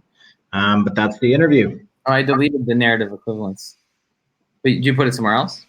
Yes, I was making notes about curation markets in another doc. So I can, I can update that sentence with some thoughts from that. Did I tell you what the like actually what the what's going one of the things that's going on with the CAD core code? I connected Josh with some researchers who work on the Python ecosystem who think that we can actually map all the way from CAD down to hardware accelerated code. I'm not sure what that means. It means this. CAD is a domain like agnostic sort of universal representation of basically differential equations or differential games, right? So it's not a domain specific representation. It's like a machine learning algorithm if you were to go into scikit-learn and you just like make models. It doesn't care what you're modeling, it cares whether your model is a good model, right? Right. But if you go from there, it compiles into something, which compiles into something, and you go down abstraction hierarchies of code, ultimately to hardware execution, right? That's how computers work. Okay. So there's usually a lot of like sub-optimization in the middle where like some system is taking something and translating it and changing it to some lower level. Right. But we have this collaborator that I found, this computer science researcher, has been working on hardware accelerated tensor field operations for the general case based on Python data science ecosystem, which means she has already been working on it. It's called mathematics of arrays. And because CAD is structured around general tensor operations in the sort of data science sense, it's very possible that we can find mappings between CAD's Python and the mathematics of arrays descriptions, and the mathematics of arrays descriptions compile to hardware optimized bytecode. Cool. Which would basically mean that we could go from kind of mediocre scalability to like best in class period almost overnight, because we designed things to be domain agnostic, which meant that if we can plug it into another domain agnostic system a level down from us, it pipes the domain all the way from sciencey stuff at the engineer, as long as they write it in CAD, then essentially everything about the abstraction hierarchy is optimized all the way down to hardware. Cool. Wow. So no guarantees that that's going to work out, but if that clips together, it's just like, you know how I do a lot of like horizontal segmentation of things with my abstraction hierarchies? Yeah. When I met this woman, Nora, who's been doing this, and like had this conversation, who like I was just like blown away by the fact that she had done the same thing at the lower levels, which means that if we can get the layers where they touch to paste, then we literally get to pipe universality all the way down to hardware optimized code. That's not Nora Bateson, is it?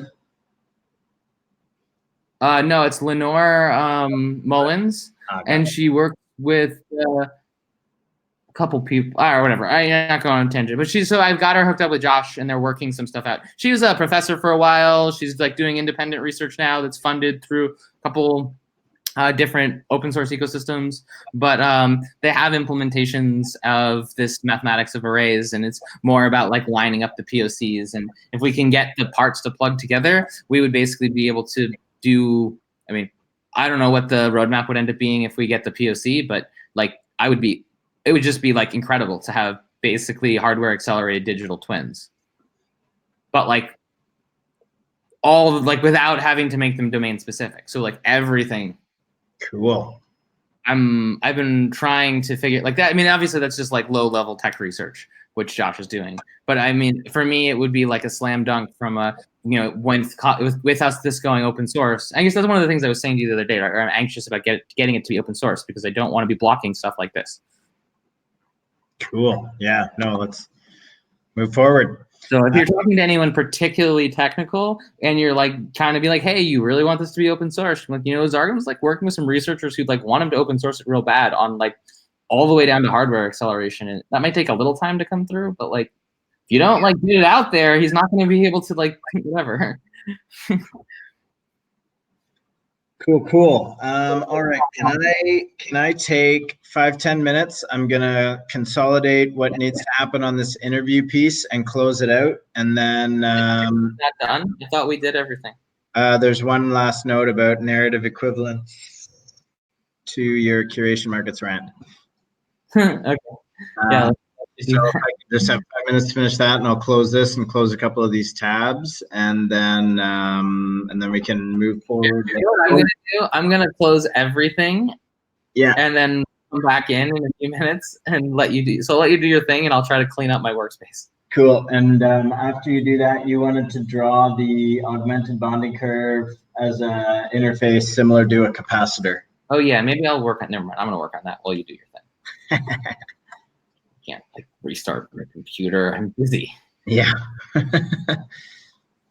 So square wheel thing.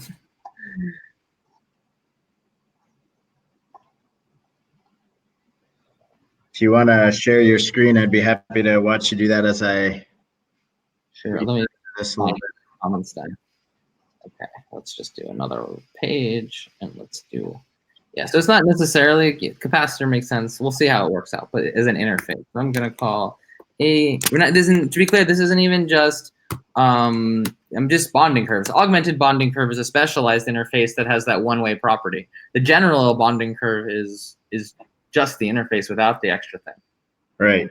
Like it's an augmented bonding curve is a slightly more complex circuit because it has both the friction in one direction and it has the symmetric element and sort of the asymmetric element. So from its perspective, it's not just like a capacitor. Uniswap is a little closer to that. Right, because it doesn't. I mean, I shouldn't even say that because technically you could write a bonding curve that was exactly a capacitor. We haven't done it, so we didn't want to because it's not the right requirements. But it's also not a capacitor. It's like an interface that has customized conservation laws. A capacitor has a specific conservation law. A resistor has a specific conservation law. An inductor has a specific conservation law. Any combination of them that is a circuit has a specific conservation law. You see what I'm getting at? And so if you take a system and another system and you put a circuit between them that has a set of math rules about how it binds those 2 points, a bonding curve can do any of those things because it's just a mathematical representation of the conservation law. Cool. And it doesn't even have to be something you can make with a circuit because you can just write the fucking equations. Amazing. Like, are you like getting this? Like a bonding curve is literally just here's a system, here's a signal. Here's a system, here's a signal. Bind those two signals to each other in accordance with an arbitrary conservation law. Amazing. And what can we do with it? Like, I don't even know what we can do with it yet. Like, we can do anything. It's like, like obviously you have to respect the plants of those other systems, which is why it comes back to control engineering, because that signal itself isn't free. So think about it this way. Neither of those signals are free. But they're not related to each other. They're on their own system. So maybe we can draw it like this. I have an idea. Can you share your screen? System diagram somewhere that I'm going to pull up to sort of start this, to make this make sense. Oh, you want me to share my screen? I have not yet started drawing, but I will. And this is actually kind of fun. On your entire screen application window. We'll do application window. Okay, so let's go to this. There's a drawing in here of a system. So we'll start with just a system so that we can draw the idea of an interface between systems. And this diagram is so outdated. I always feel bad, like diagrams pop up and I'm like, I haven't updated that in a million years.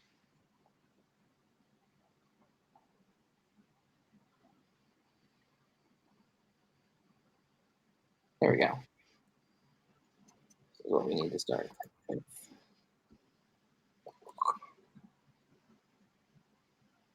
Okay. Seriously? No?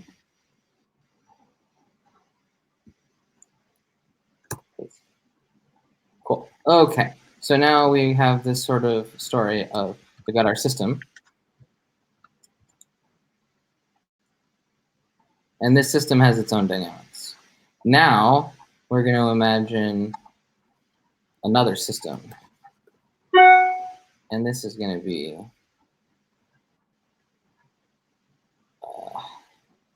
like this. Maybe they share their environment. We're going to have a signal. What is our signal going to be?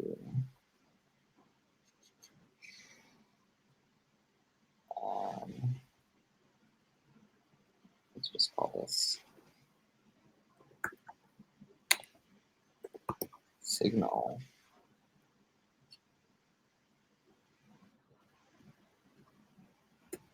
call this signal y1. And let's just call this signal y2. And it's a measure of, say, this part right there.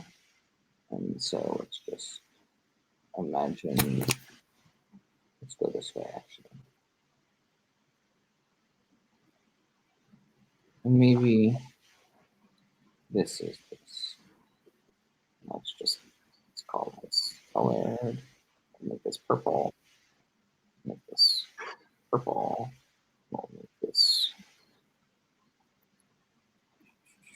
white. And then we'll make this a different color. Let's just make it teal.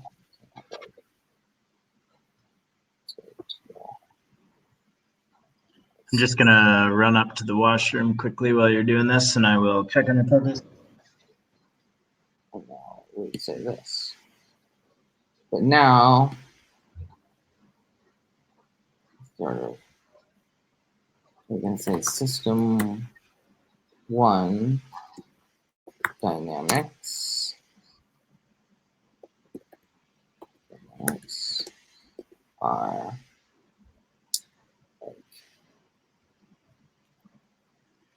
x plus equal x1 plus equals f of x1 u 1 and y1 equals sort of s of x1 e1 equals some unknown behavior. Okay.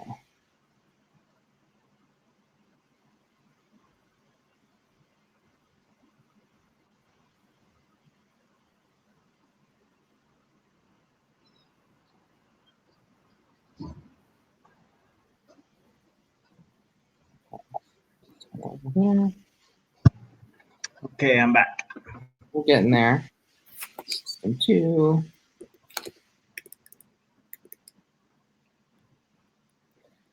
And we've got some x2, u2, y2. Cool. Now what we, so see how these are separate? Yep. You see where this is going? These are untethered. So what? We're talking about the bonding curve as an interface. Yep. So this thing does this. It's got some smart contract rules or whatever, right? It does whatever it does. You do stuff changes. We care about some other signal, some metric or KPI. This one has one too. The signal of those being like the price of the tokens in those networks? It doesn't matter. Literally anything. Okay. Like this is the supply potentially. Okay. So imagine that one of these is the inside of the common stack thing, which is the token, the supply of the token. Yep. And the other is imagine Y2 is the supply of the token. In fact, just to be clear, this signal is just the description of the part. So it's important that this part is inside the system. So maybe I will highlight this differently so that it's clear that the signal is a subset of the state, or like a calculation of a subset of the state. Okay. So if you change it, there's a sort of let's just make this very clear. Otherwise, it makes it harder to see how they're related.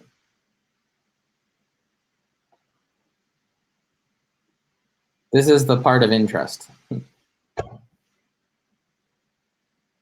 fact, I will change the colors in the top one too. Bidirectional text is white. Okay. So I will actually, before I connect them, freaking hell. I want to just get rid of the top one and make the top one and the bottom one the same. Okay. The top one is going to be with and without the interface, right? Because we're going to put our conservation law in here to show how how we're going to turn two systems into one system, or however we want. So what are we adding here?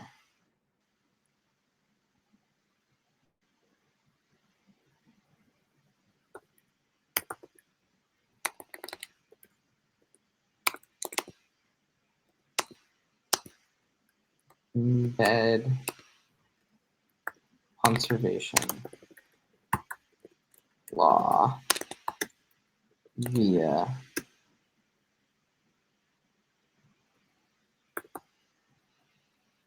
interface logic, aka bonding curve. What does the bonding curve do now? So what it actually does is create. Let me just accomplish this out.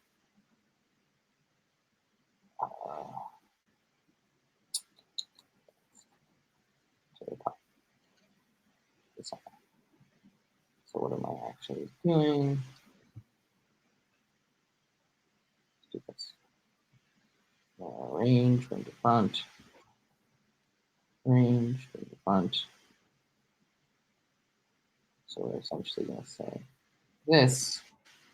We're going to do a little drawing. I want a little grid.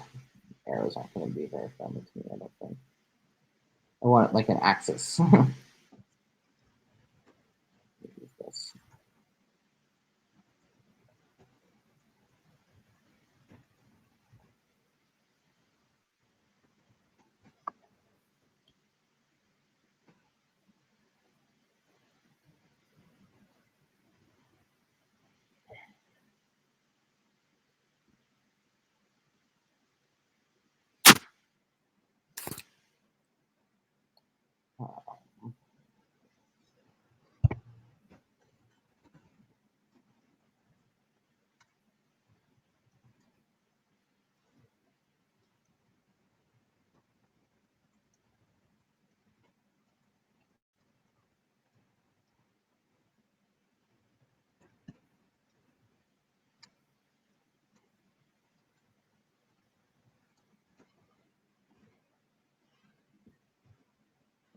Shape I want, but hey.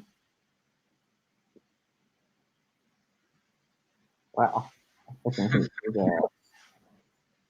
You get the idea, but the arrow is freaking killing me. It'd be easier to start over. All right, what do we want? Let's just try to put it in the right place to start. I want it there, and I want it in the corner. I want to control that arrow, and I want this to basically be some other color, which is what do you get when you combine those two things? Green and purple. Yeah, that's not quite what it is. Something dark. Yeah, whatever. I'll just like. That's okay.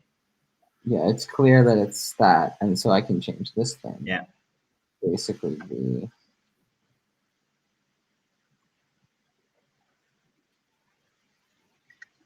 blue box, the bonding curve. Sweet. I want the arrow to do that. Oh. You can do it, arrow. Nice. Let's change this. And now we embedded. We've done this sort of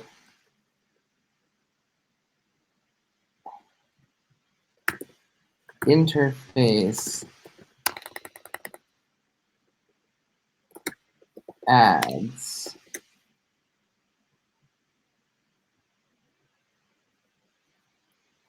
dynamics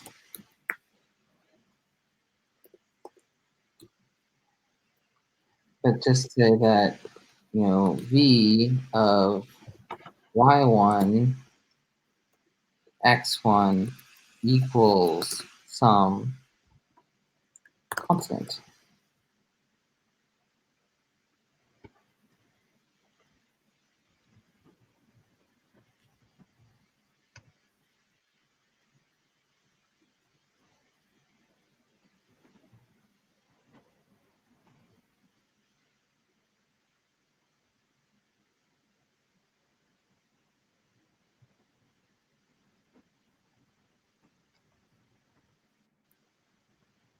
And there's some sort of, you know,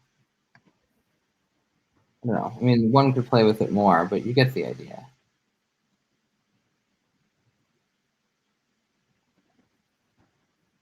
Right? You think that helps? Yeah, that's awesome.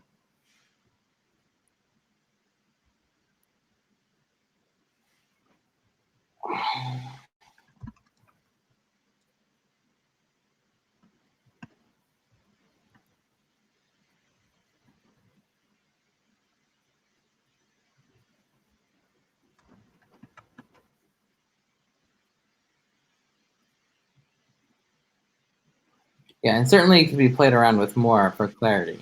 But when I say that, and now in our common stack example, clearly the one of these systems is the outside economy, which has the rules of Dai, right? Like here we have the outside economy, and we have the local economy. Can you give some examples of what these parts might be? Just anything. I mean, it's just a system. It can be anything. Like our common stack is made up of a bunch of formal logics. Okay. You can compress it to just being one part, but that just this could a whole thing. You could remove the other systems, but that kind of defeats the purpose. The point is that the systems are themselves complex. So if this is the outside economy, technically this is the whole MakerDAO ecosystems. ecosystem. The signal that we're getting is just how much Dai you sent me. At the end of the day, the only thing this is the mapping from your account to the fact that you sent Dai into the bonding curve. It's a change in the state of the Dai contract. Right. Okay. Cool. So that's all the whole rest of the, like everything else that Ethereum is connected to and everyone else who's touching Dai is technically connected to this. Right. But the only thing that you're actually looking at is how much Dai did I put in the contract? Right, right, right. Cool. Signal wide a supply of Dai in the bonding curve, which is a part of the whole ecosystem. It's wired into it. So cool. The other thing is the common stack. It might be the governance process. It might be the conviction voting. It's your internal local economy and how it works. It could be the state of the GiveFDApp proposals that are being voted on. Right. But at the end of the day, what actually matters is one of the signals is literally supply of ABC tokens. So what does that matter? Well, the green part is just supply of ABC tokens. This is literally S and R. Sweet. But although technically that means that I should do it this way. This is local economy, outside economy, because I put this on because of the way that I put the diminishing returns. Right. Price on the y-axis. Supply. This is not the price. This is reserve versus supply. Yeah. Oh, yeah, yeah. Reserve supply. Yeah. The price is a byproduct. It's not the primary field. I know everyone likes to express it in price. It's just not the it's not the thing that underlies it. It's a thing that's derived from that.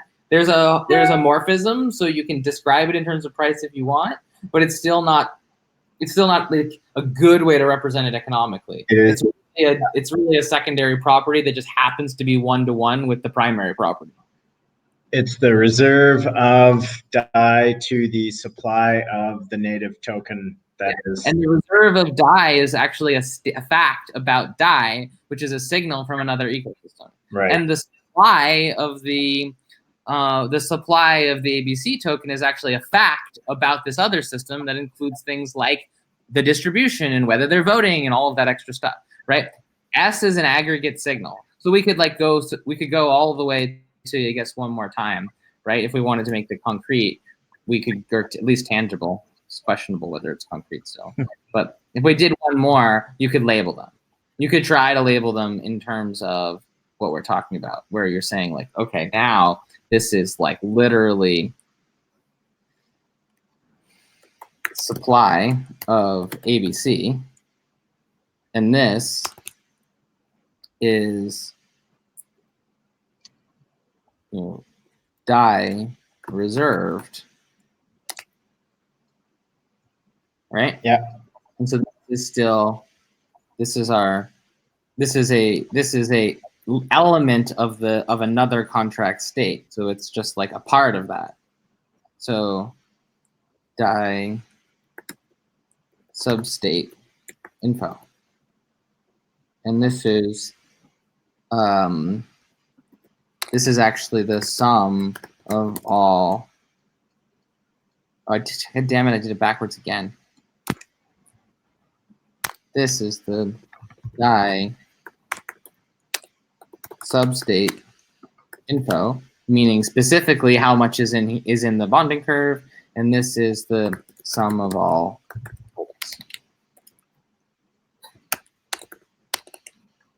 which is an aggregate state,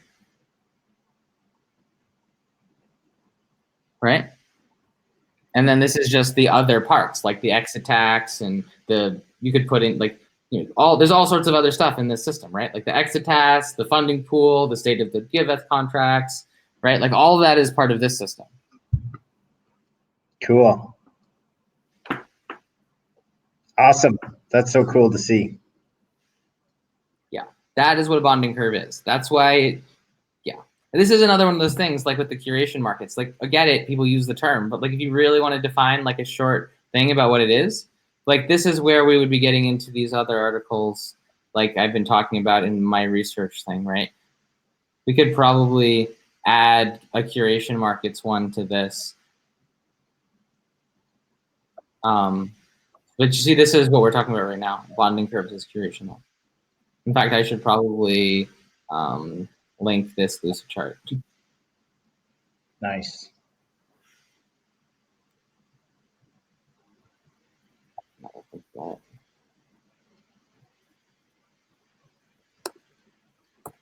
Nice.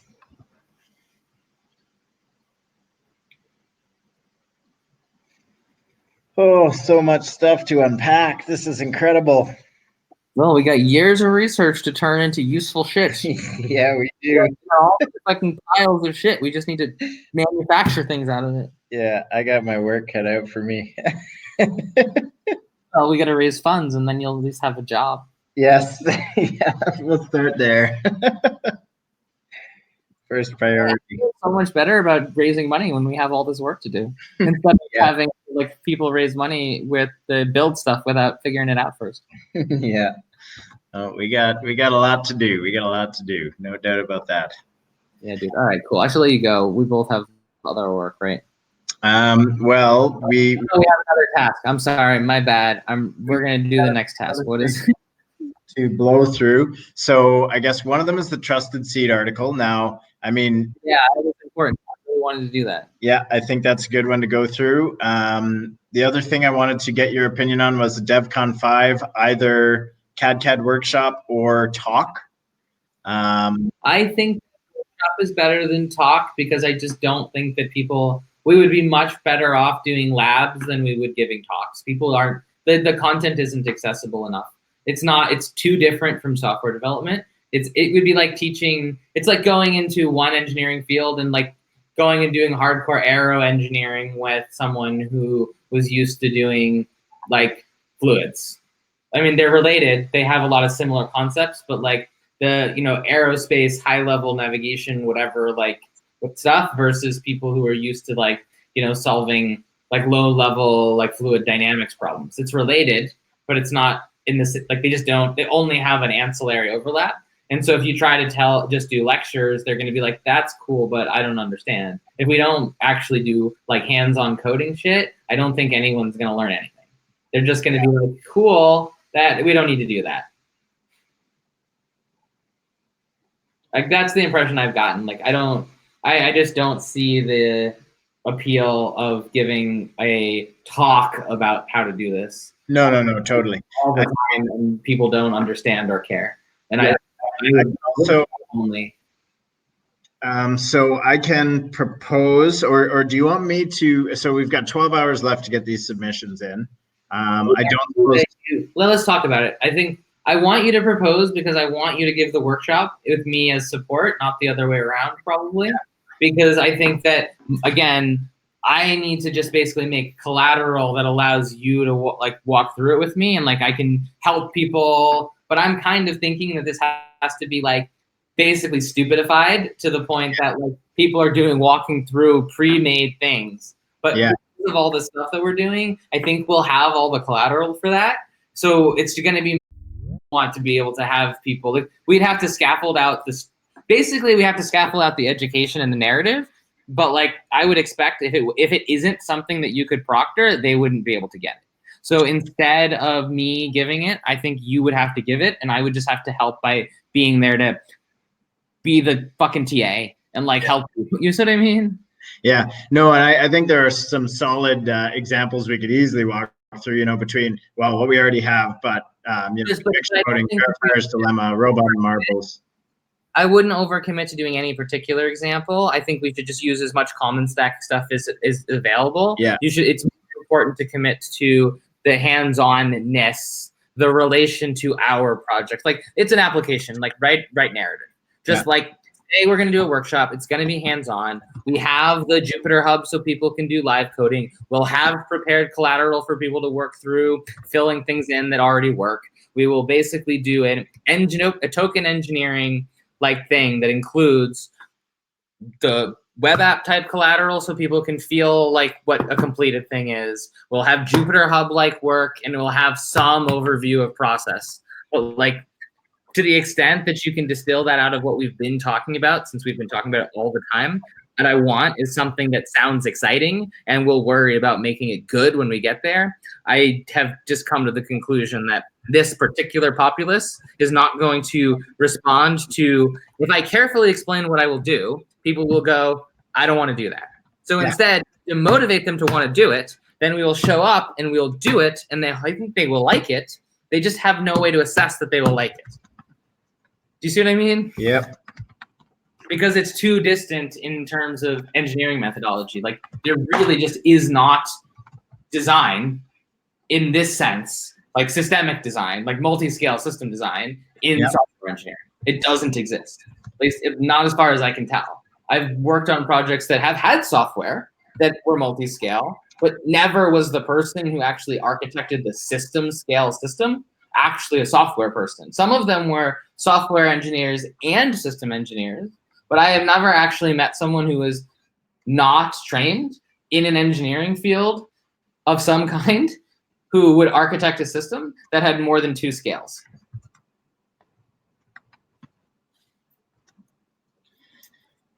I agree. So I'm just filling this out. I haven't done these before, but I don't imagine this needs to be too detailed. I mean, if they turn down a no, I would actually be here. I would go kind of see what kinds, if you can find anything that anyone else had proposed ever, try to mimic it, or like understand what the expectations are. I think it's just very much got to be like, make it sound really exciting and fun, and tie it as much as possible to our the things that we're already going to be talking about a lot, because it's going to get evaluated in the context of basically, are you building shit? Because it's Ethereum. Yeah. Cool. If you can tie it to the shit we're building, the better it will be, because that's their only metric. It doesn't actually matter to them what you're building. As far as I can tell, it's essentially a community scale code line counting. Cool. Okay, so I can finish that out. Are there any other than a CAD workshop, are there any other like burning topics? So Griff is doing a talk on aligning incentives in the nonprofit system. I can talk any of the things that we talk about. I can talk about. I'm just not particularly like enthusiastic about talking to to the DevCon, because I've been to a couple DevCons. I've never felt like this sort of. I just felt bullshitty, and I probably wasn't planning on spending that much time in. And I don't mean that's not the right word. I don't feel a high degree of alignment, so I don't have a high degree of enthusiasm. Yeah. So if I'm told, hey, we need you to talk this thing, I will prepare and go and kick ass and do my best to convey that thing. But I don't have this burning desire to like show up and present. So, you know what I mean? Yeah.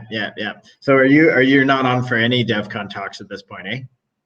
No, I didn't apply. I didn't even get a ticket. I missed the window because they've sold out fast. I showed up and they were out. It's like, I'm going to be around because I wanted to be able to meet up with other people who are going to be around. There are plenty of people I do want to talk to, but like as a whole, I don't look at DevCon as a thing where I'm like, oh my God, I really need to take part in that. Yeah, for sure. I think there are still builder ticket applications available. Builder discount. Yeah, but you know what? Like, what am I even gonna do? I'm like, I don't care. Like, I think I'm gonna go to Osaka and just like hang out and work and like take meetings if people want to, and like do side things if people want to. But like, I was in Prague, I was in Cancun, I went to a couple talks, had great times with like side meetings and stuff. But like, I just like it's a lot of effort and a lot of money for not the kind of that I like really like. I mean, I've been going to like professional conferences for academic, like for Informs, for control theory, for like my whole career. And like, I don't know, I'm just not like, I don't get that experience I don't get a knowledge dump out of going to DevCon. So I'm like, why pay and go sit in it? Because I'm not learning things that are useful for me. Yeah. Like if I were, I would pay. True. Cool. Okay, so I can finish this off in a little bit. So did we want to jump into the trusted seed? Yes. Let's do that. Okay. Give me 1 second to get a little bit of food, and it's like literally like I'm gonna walk behind me by 10 feet and like grab just fill up my water, let my brain settle because I'm a little bit crusty from being a jerk about DevCon, and I want to let my brain settle back into like flow mode. Okay.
What is this?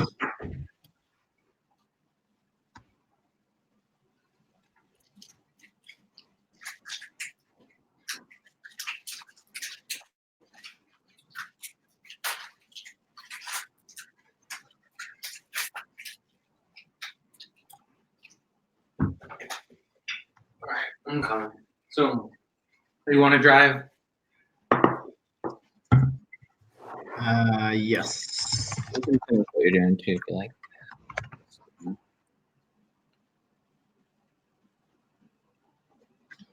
I'm just trying to finish this up quick so I can close another window.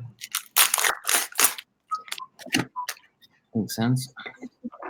I got cheese and crackers and salami because I'm in Switzerland and it's expensive as all hell. So I just like go get easy to eat stuff and work. I guess I should include you as an author here. Probably. What's your email again? Is it just Zargam at Block Science? Yeah, Zargam at block.science. Perfect. Okay. Wow, they know you already. Well, I've been to DEF CON. I tried to log in and buy a ticket. I mean, I just don't have the time or the energy to fight for their attention. I tried a little bit early on, and then I was just like, fuck it. I don't. Yeah. I want to help. Oh, you don't want help. Cool. Bye. Yeah. It's not that they don't want to help; they just don't know what you're talking about. What's your preferred online profile? What was that? Your preferred online profiles are LinkedIn. Maybe Twitter. It's Ethereum. Yeah. Twitter is probably closer to what they would respond to. Yeah. Yeah, I mean, it's true, but also I'm trying really hard to build all the extra language, and most of the complaints are, I don't want to learn that stuff. I'm like, okay, well then I can't talk to you. Yeah. You know what I mean? Like, I'm not saying it should be magic. Like, here are curated resources, here's fields, here's like whole disciplines I'm like trying to pump into like, 3 definitions as a core entry point, and it's still too complex for people. And at that point, I'm like, fuck off, it's complex. The world is complex. Like, I'm giving you the entry points to all of these things so that you can learn them.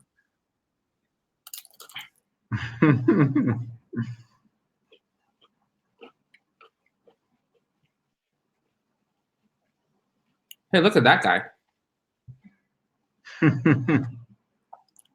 I really loved that Sherman, like, I didn't know that she asked me if she could tweet that, but I wasn't sure what she was going to tweet because I was just talking to her. And she was like, can I tweet this? And I was like, I guess. I mean, I'm not saying things I don't believe. And then she tweeted that a comment. I was like, oh, wow, you tweeted like a serious rant. Pretty funny.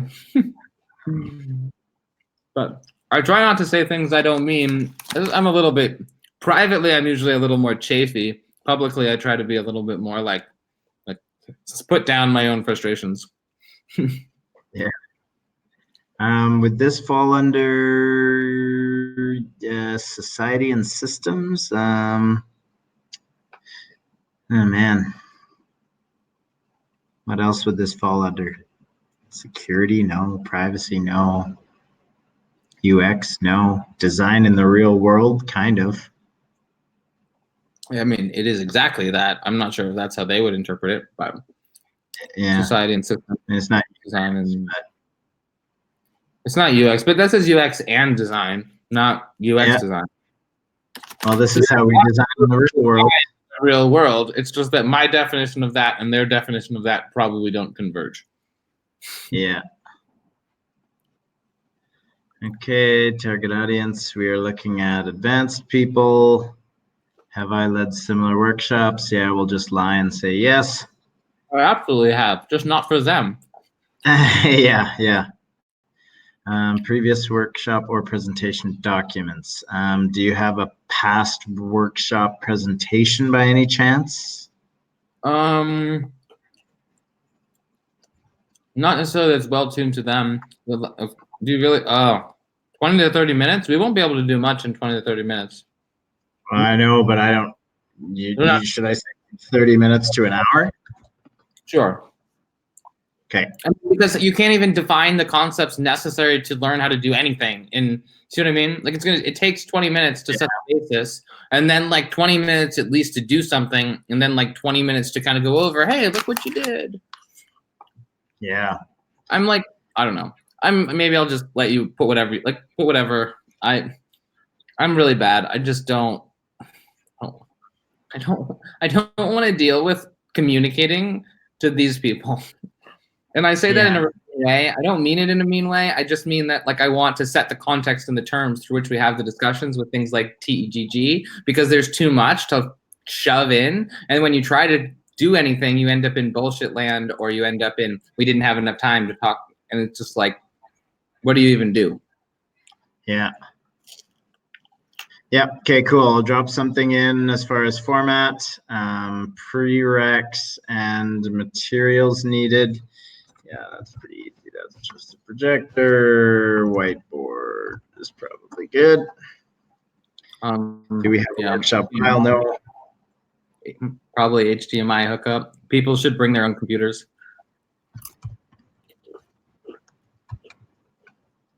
Yep. I mean, I'm going to make a simplified reference case for the CAD workshop at TEGG. There's a chance we could just use that one again. I just don't have it yet.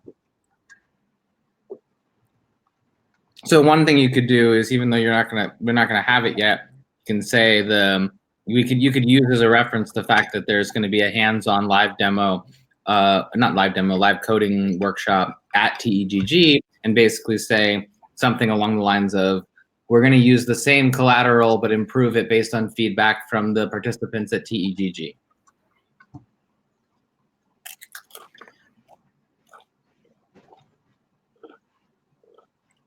Because that's what we would end up doing. So we're going to take what we're doing at the TEGG and, sorry, go to where it says previous workshops or presentation documents and say, we are preparing a similar hands-on coding workshop for TEGG in August. The materials will be updated based on feedback from participants, but don't exist yet. Not available yet because it hasn't happened yet. You can just say are under development now instead of not available yet. Just say that they're under development now. Materials are under development now. Will be updated based on feedback from the participants. The order of the phrases. The under development has to precede the, you know what I mean? Yeah. The temporal logic was getting me. Oh man, I'm really grouchy today. I noticed as soon as we started talking about DEF CON, which is understandable. So I get really bristly when people waste my time. Like if I'm, and I consider something a waste of my time if I explain something in certain scenarios enough times, and then people are just not. It's a weird interface thing. It's the first 3 times I'm really excited, and by the 4th time I'm just yeah, no, I'm not going to try to teach those people anymore. And it's also a shitty way to say it, because obviously there's a big group of people and they have lots of variety, and there are lots of people in that community that we have very positive relationships with. It's more that as an organization, I'm very unimpressed by the Ethereum Foundation. Yeah. I'm just wow, you've had enough time to figure your shit out. You haven't. And hopefully they don't watch this live video.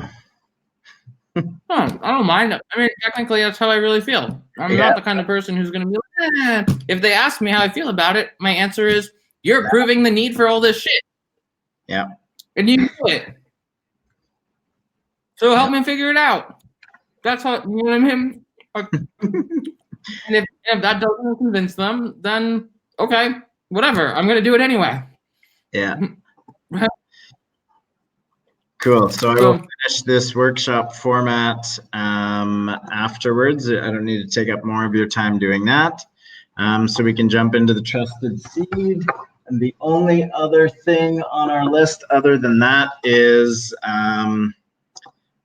presentation run through, but I don't have to take your time with that either. I want to see it as long as we do it quickly. It makes sense. Yeah. Yeah. It's in very rough format right now. That's fine. It'll end up being pretty. I'm not worried about it. I just want to I like hearing what you're doing. Yeah. Okay, cool. Trusted seed. So I've shared the link and I have my screen shared here. So establishing the trusted seed of the commons. The health of the whole relies on the health of the seed. And I don't know if we should say initial seed or if we're planning on the health of the whole relies on the health of the seed. I wouldn't add the word initial. I think we'll deal with the concept of initial conditions later. It sounds more prosaic when you say the health of the whole relies on the health of the seed. Did you get it to read anything I put in at the end?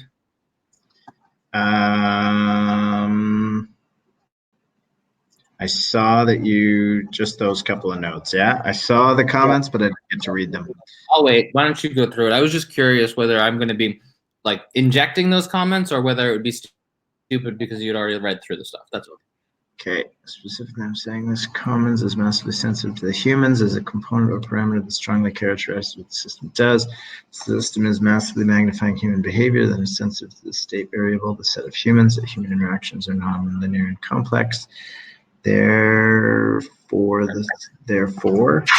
Yeah, that's the wrong kind of therefore. the system is chaotic and the initial state of humans is a critical condition, so we massively prioritize creating a healthy initial state.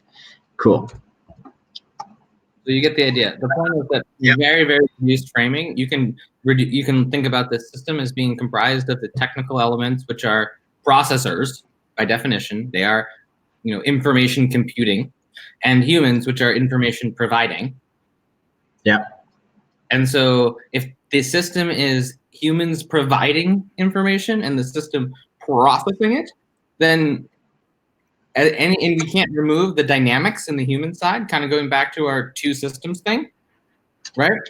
If you have two systems and they're coupled, and we determine that one of them is the source of the information and the other one is just a processor of the information, then the system that's doing the processing is magnifying and enabling and leveraging and whatever, doing stuff with that information. Then it's really important that the whole system's initial state is good on the human side, because if it's bad, then the system isn't going to do that much about it. It can't, because that's where the information comes from. And so combine the fact that then on top of that, the human system itself is not like an input signal. It's a noisy, like interconnected, has politics, has economics, has all of this shit that was not really in scope. It's just some unknown complex closed loop dynamics amongst the humans. And then the sort of thing that's trying to process a signal out of them. Then what we're actually saying then is that most of the complexity comes from the human side, and that system then is likely to be highly chaotic in the state of the human system. Okay. Meaning small perturbations in the human system could potentially result in massive perturbations in the overall system dynamic, because it's very sensitive and the dynamics themselves are nonlinear. Okay. And so, again, you don't have to talk about the maths, but I'm basically characterizing it quite formally. If we reduce this to a two-part system, one that produced information and had noisy, nonlinear, complex network interhuman dynamics that we don't know, but just some private signals that are expressed through some behavior, all of that is just an emergent property of the human system. Okay. Seeding this is like seeding that whole side. We don't know much about it. Just the mix of humans is the whole system, is the whole left side system. You see what I mean? Yep. And then the DAO or the code just signal processes that. So at best, it can like help align what was there, and at worst, it can actually just be a noise magnifier. Yeah. Cool. And technically, it can do both. Like, so you have to engineer the thing to be, ideally not a noise magnifier, but instead a signal synthesizer. But no matter what, the signals come from the other system, which means the overall trend of the combined system is by far the most sensitive to the initial state of the human system, because even if you go back and change the algorithms, it'd be very difficult to change the human composition. Okay. So do you want me to integrate this into the article in terms of at least narratively, not obviously? Not at the level of like explain nonlinearity, but at the level of being able to explain that the complex systems paradigm is sufficient for directly identifying this criticality. Okay. So like, it's not about I don't necessarily think you're going to explain the formalisms that expose this criticality, but you need to be able to explain that there are formalisms that explain this criticality. Okay. Okay. So where can that go in here? Did you get a chance to read through this already? I did, but I was it was still in pretty light form, so I wasn't like sure where the best place was. We can just go through it first and look for an opportunity. I'm just saying that because of the nature of our brand and value proposition or whatever, this is also not a thing that we're just like, hey, and we wanted to do some cool legally thing. You know what I mean? Yeah. Like it's an important component, but we're saying like, this is why this is necessary, not just why this is cool. And you see what I mean? Yeah. Because we can Yeah, but the reason I keep going over with you is because I know that we're not going to explain the chaos dynamics. Like, but if you click the link, click the link for where is it? I put it at the top. I thought. Oh, did you resolve it? No, it's right here. There's a link to chaotic systems. Wait, really? I don't see it. To chaos theory? Yeah, I've got it open here. Oh, it's because I'm okay. Never mind. I'm not on the right screen. I was looking at yeah. So you see this where it says focus on dynamical systems that are highly sensitive to their initial conditions. So like even potentially getting a link to this would help, but not much more. We just have to basically be able to describe narratively why this is a chaotic system, and that chaos is inherent in the fact that we don't have control over the human system, the human subsystem, and that the human subsystem is itself full of dynamics that we're not going to, that the DAO isn't going to be able to do anything about except for initialize it with humans that are, going to be good at, like, going to behave differently. There's no, like, we can't control the human behavior at all. The only way we control the human behavior at all is to reason about who should participate. Okay. And because the system is heavily dependent on the human behavior in a way that's not removable, you have to be able to say that in the early days, while the system is super sensitive, you control the initial conditions. But to be clear, those chaotic systems are sensitive to initial conditions. They don't teleport. So the dynamics that you get are a function of the initial conditions. So you can control the initial conditions. Do you see what I mean? It's not just that I'm saying it's chaos and it's going to go to hell. What I'm saying is that the system itself is characterized by sensitivity to the initial conditions of the sub part of the state that we have the least control over.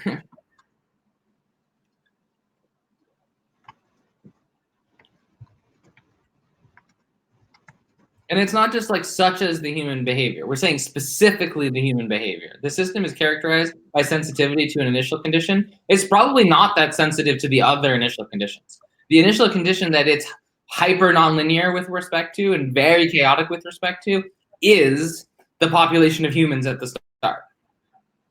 It's because the chaos theory thing doesn't say that the function is, has this high sensitivity to everything. It means it has this high sensitivity to something.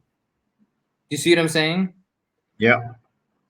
And I'm saying in this case, we don't know how sensitive it is to a lot of things, but we know damn sure that it's super sensitive to the composition of humans that launch it. Yes. Okay. And that's empirically validatable by the experiences of other DAOs. The dynamics of the human processes that are being managed or facilitated don't go away. Which means that while they might be facilitated, a critical aspect of those systems is still those people. And again, we see that in practice. You can refer to, Moloch and feedback that Griff's given, etc. But ultimately, we want to make sure that we call this out and bring it to people's attention, because the kinds of people that we want to connect with this stuff are the people who would already know that. And so we're taking something they've observed empirically and saying, hey, look, this comes out of our complex systems theory. This is going to happen. And you've validated it. It's happening to you. And now we're making something that uses that same theory to realize we should do something about this. Cool. I think this fits well into this paragraph here. So why don't we start from the top and go down and see if that fits in where we're at. Okay, by this point, we all see the value in decentralization to many of those actively experimenting with distributed decision-making. However, it is clear we are coming up against several recurring problems that are difficult to solve from a decentralized paradigm, especially before those paradigms have been established. It is for this reason that we propose the underlying tools. Those paradigms have been established, especially before standards for those paradigms have been established. Because people will argue that the paradigms are established. I mean, we have a bunch of all sorts of shit, but none of it's actually good at its job. Not in the not in the signal processing sense. They're fine in the process automation sense. They're just not good in the signal processing sense.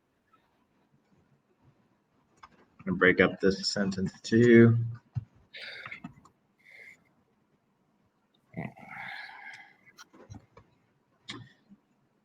It is for this reason that we propose the underlying tools that we are looking for, e.g. well-functioning DAOs, need to be separate from the processes by which we build those tools, e.g. the common stack.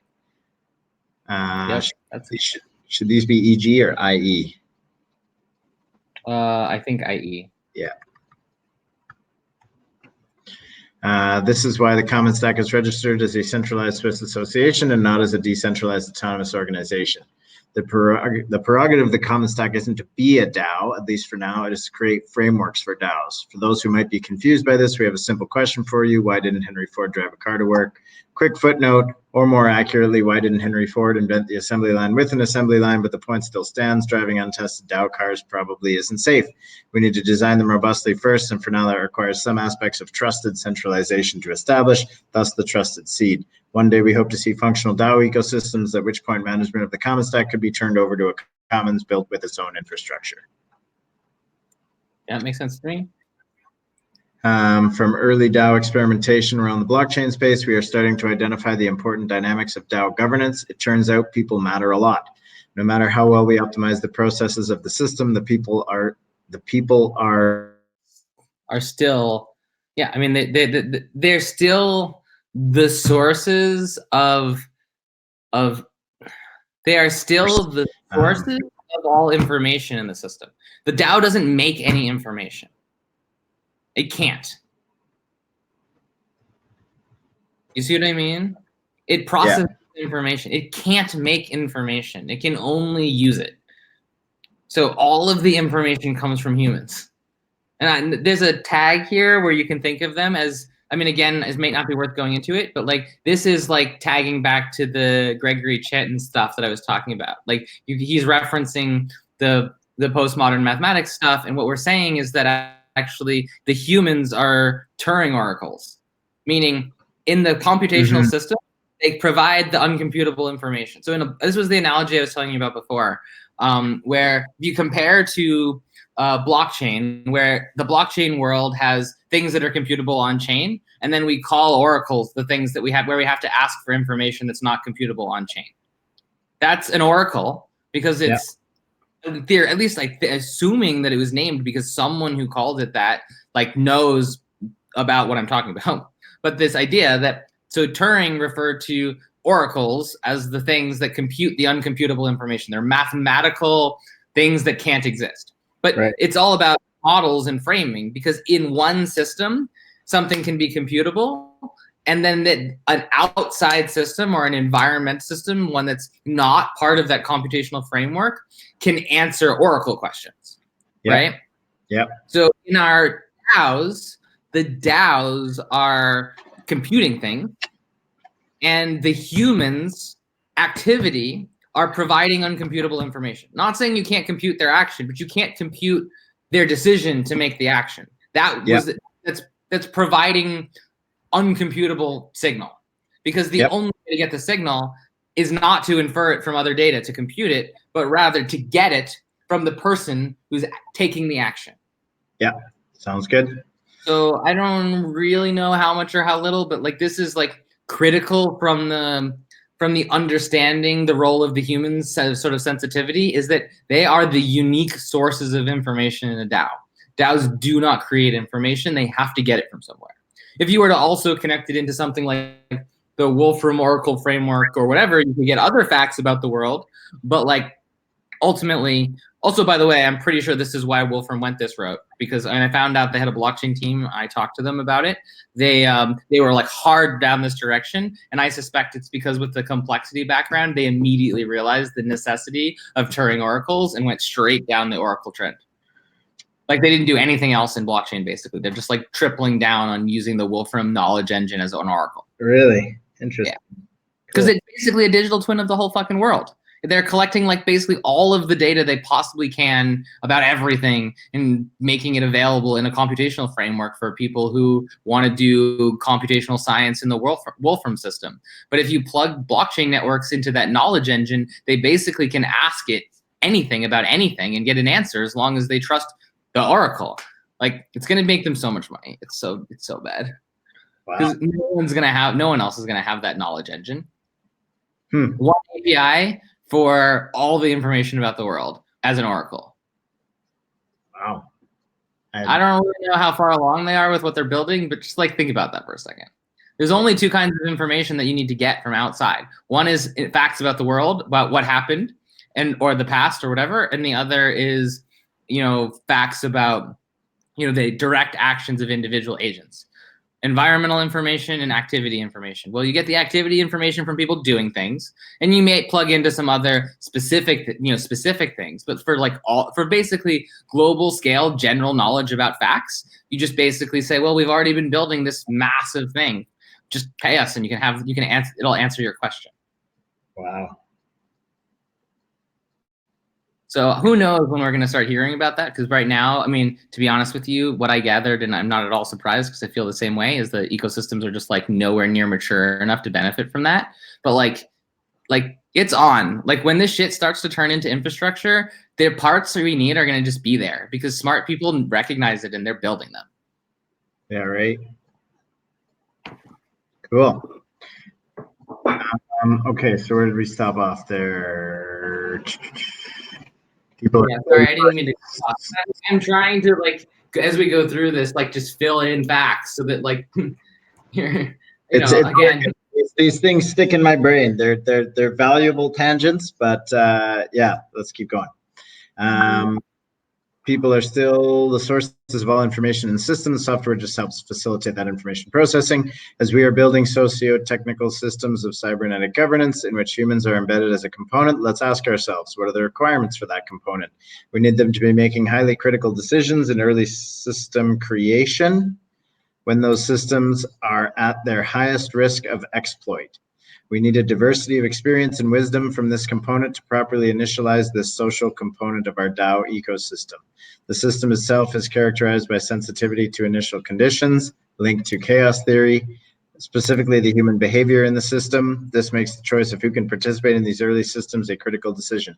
I say system way too much in that couple of sentences. You're just going to have to find good ways to clear it. I have this problem too. It's just like a generic placeholder for a concept that we need, but yeah, people don't like to see it over and over again. Yeah.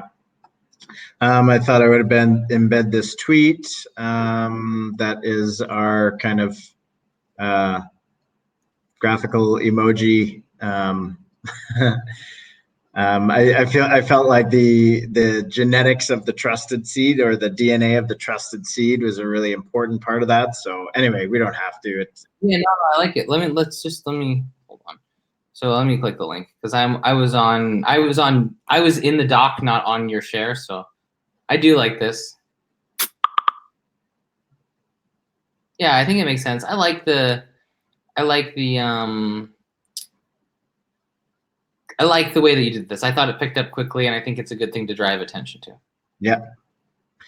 Because it really synthesizes it. I mean, there's something to be said for I can describe my whole project in 7 emojis. Yeah, and I think that showing that each one kind of relies on the next one, and the trusted seed is our DNA. Is I think that's the powerful narrative with this, is that it's not just, hey, you're a cool kid, you're in. It's no, we need people who are going to steward this properly because everything else relies on the health of that seed.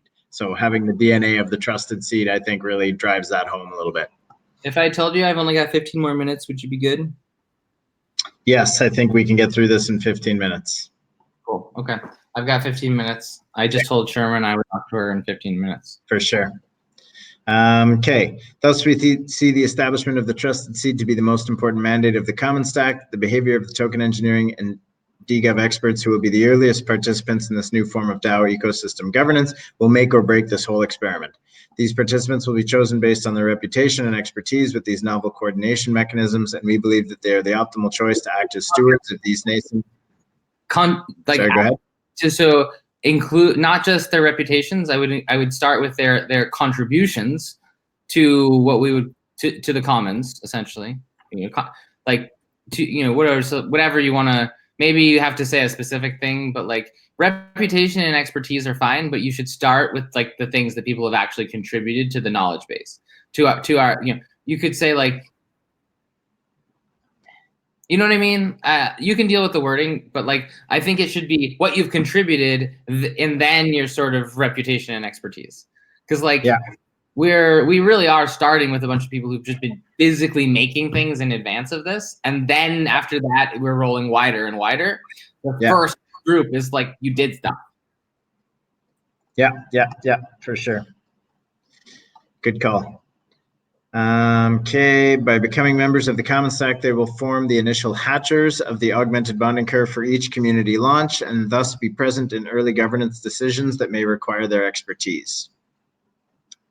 The health of all would potentially say, you know, that this isn't exclusive to them also. Like, so you want to basically say, you know, supporting the other members of the, because you need to separate the DAO again from, it's not all these are the only people. There's a Venn diagram here where not every Common Stack member is going to be in the augmented bonding curve, and not every augmented bonding curve member is going to be in the Common Stack. This is it's a bi-directional uncertainty. You have the opportunity and not the requirement. And furthermore, other people may be involved who are specific to the communities that are being launched. So you do not have to have tech tokens, but you're essentially on a whitelist that makes it very easy. So, you know, I know you'll describe it later, but I think it's actually really important from the very get-go that there's no insinuation that these are one-to-one. I would even go so far as to say, just make a Venn diagram. Okay, 2 circles with an overlap, like people who are in the TEC holders and like, they're on the whitelist. They have the opportunity. The other is people inside of the specific community managing the new commons. The overlap is the people who actually get ABC tokens. And actually, that's not true. It's the middle and the right. You see what I mean? So it's a 3-phase. It's a 3-section one where it's the whitelist and the Hatcher community and the overlap. So you can have people who are in the Hatcher community who were not on the whitelist as long as they get otherwise, you know, approved, right? Depends on the specific community. We're not going to say you have to. So it ends up being, you know, 3 slices in the Venn diagram, and only 2 of them are actually in the hatch. And the subsets of the hatch are the people who are in both, and the people who are only in the community. So then those people who are in both are the trusted seed, and they're helping that broader community. Right. Yep. Got it. Okay, so the health of all subsequent commons launches and the work established by this entire process of DAO commonization. I kind of made that up. I don't know if that makes any sense. That term DAO commonization. It feels weird, but I mean, I would rather like let you work through the narrative and decide if it feels weird, because I'm also less of a judge than you are of that. So if you end up feeling like it feels great, who am I to say? I'll tell you if I think it's technically wrong. I don't think it means much, so I don't have an opinion. Okay. Rests on the health of the trusted seed, and the Common Stack takes this responsibility very seriously. Beyond just establishing the trusted seed, we need to be stewards to maintain its ongoing health. If members of the trusted seed become overly extractive, damaging their behaviors, or otherwise obstructing due progress, it may become necessary to rescind membership in the Common Stack to protect the further evolution of these kinds of collaborative systems. These decisions will not be taken lightly and will be carried out with maximum transparency and community consultations, since these kinds of decisions, if made poorly, could also destabilize the whole ecosystem. But at the point we are at with these systems, we cannot afford to remove the important discretionary layer of human decision making. The trusted seed could be considered the first delivered component of the Common Stack, because this list of pre-KYC'd experts will be available to any future DAO ecosystem launched using Common Stack infrastructure. In other words, anyone using the to launch their own DAO ecosystem can choose to include this trusted seed of experts to have their good judgment in early decision making, just as they can choose to implement any other Common Stack component. Yeah, so I'm making you a diagram. So commons specific community launching their own DAO. Selection of hatchers at their own discretion.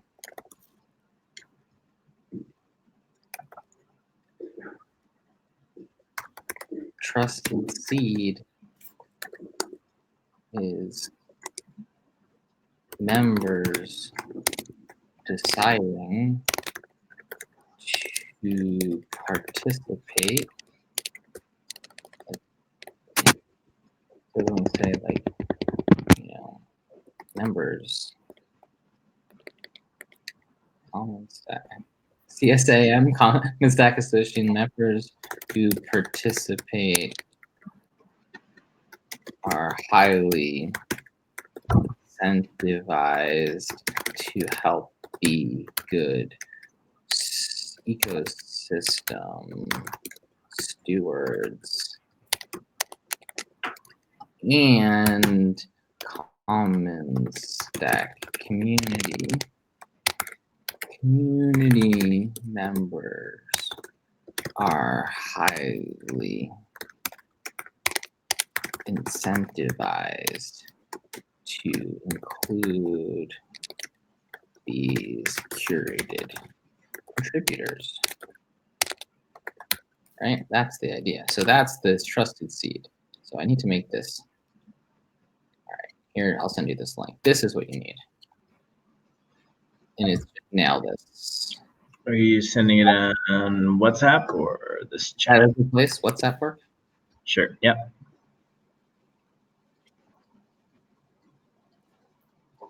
And again, everyone loves to think about incentives, and this works out pretty well as a bilateral incentive. You make it easy to get, and then maybe I can add a label, which is to say this is, this is centralized, but this is decentralized. Mm-hmm. And we have a sort of like enables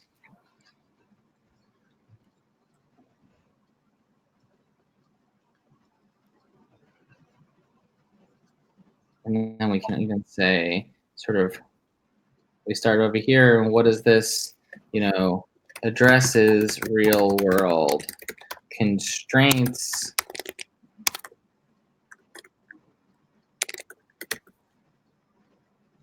and this drives towards our real system goals. See? Yep. Cool. Sorry, you can 4 more minutes. I got to keep those timelines tight. Actually, last paragraph. So I'll work on that Venn diagram and throw that in. And then it's basically, we have lots more to say on this topic. Keep an eye out for a deep dive on trusted seeds coming someday soon. We're busy surfacing lots of research into the varied aspects of these systems. Stay tuned. Call to action, etc. So I can play around with that a bit more. But I think that is the majority of the article. Couple changes for me to make this coming week. And I would say that can be ready before our launch as well. So one thing I want to look for you is a chaos theory image, because I think the trick is going to be to sort of like, just get one of these pictures. I guess there's all sorts of stuff in here with these Lorenz things, and I'm just thinking that you actually want the image potentially to be one of the chaos theory images as a way to like get this topic in without overdoing it. Okay. Because again, like the concept here is this, I googled it. Let me try chaotic dynamics image search. Ooh, pretty. Yeah. So chaotic dynamics is a little better than but it depends. Some of them are pretty you get multi-equilibrium, bad failure modes. You're welcome to pick what visually works, but the point I'm trying to make is that you want to, you really want to hit that point in the motivation. You don't have to hit it in technical detail, but it is literally why we must do this. It's not a, this is a nice thing to do. You have no fucking choice. If you don't manage your initial conditions in this system, then those initial conditions are basically a dice roll, and you're going to get who the fuck knows. Yeah. And so however you manage to encapsulate that, you should do so. And I would start with, yeah, like that one's awesome, right? Like get something like that and then say, hey, like this is what chaos is. This is just the definition. Massive sensitivity to not initial conditions. Well, you guys know from these other things that this is true. Well, if that's true, then you have a chaotic system. What do you do about chaotic systems? This is what you do about chaotic systems. You manage the initial conditions carefully. You know what I mean? Yeah. And so I think that's actually all you need to do in the lead. But then, like, you know, and then everything's the same and fine. It's just like you just basically are going, look, this is a really big deal. And hey, our paradigm is actually helping us with that. Like our complexity paradigm. So like narratively, I think that's all you actually need is to just make sure that you bridge the paradigm, make the point, solidify it with the Moloch and Metacartel thing, and move on. I'm mentioning Moloch and Metacartel in here.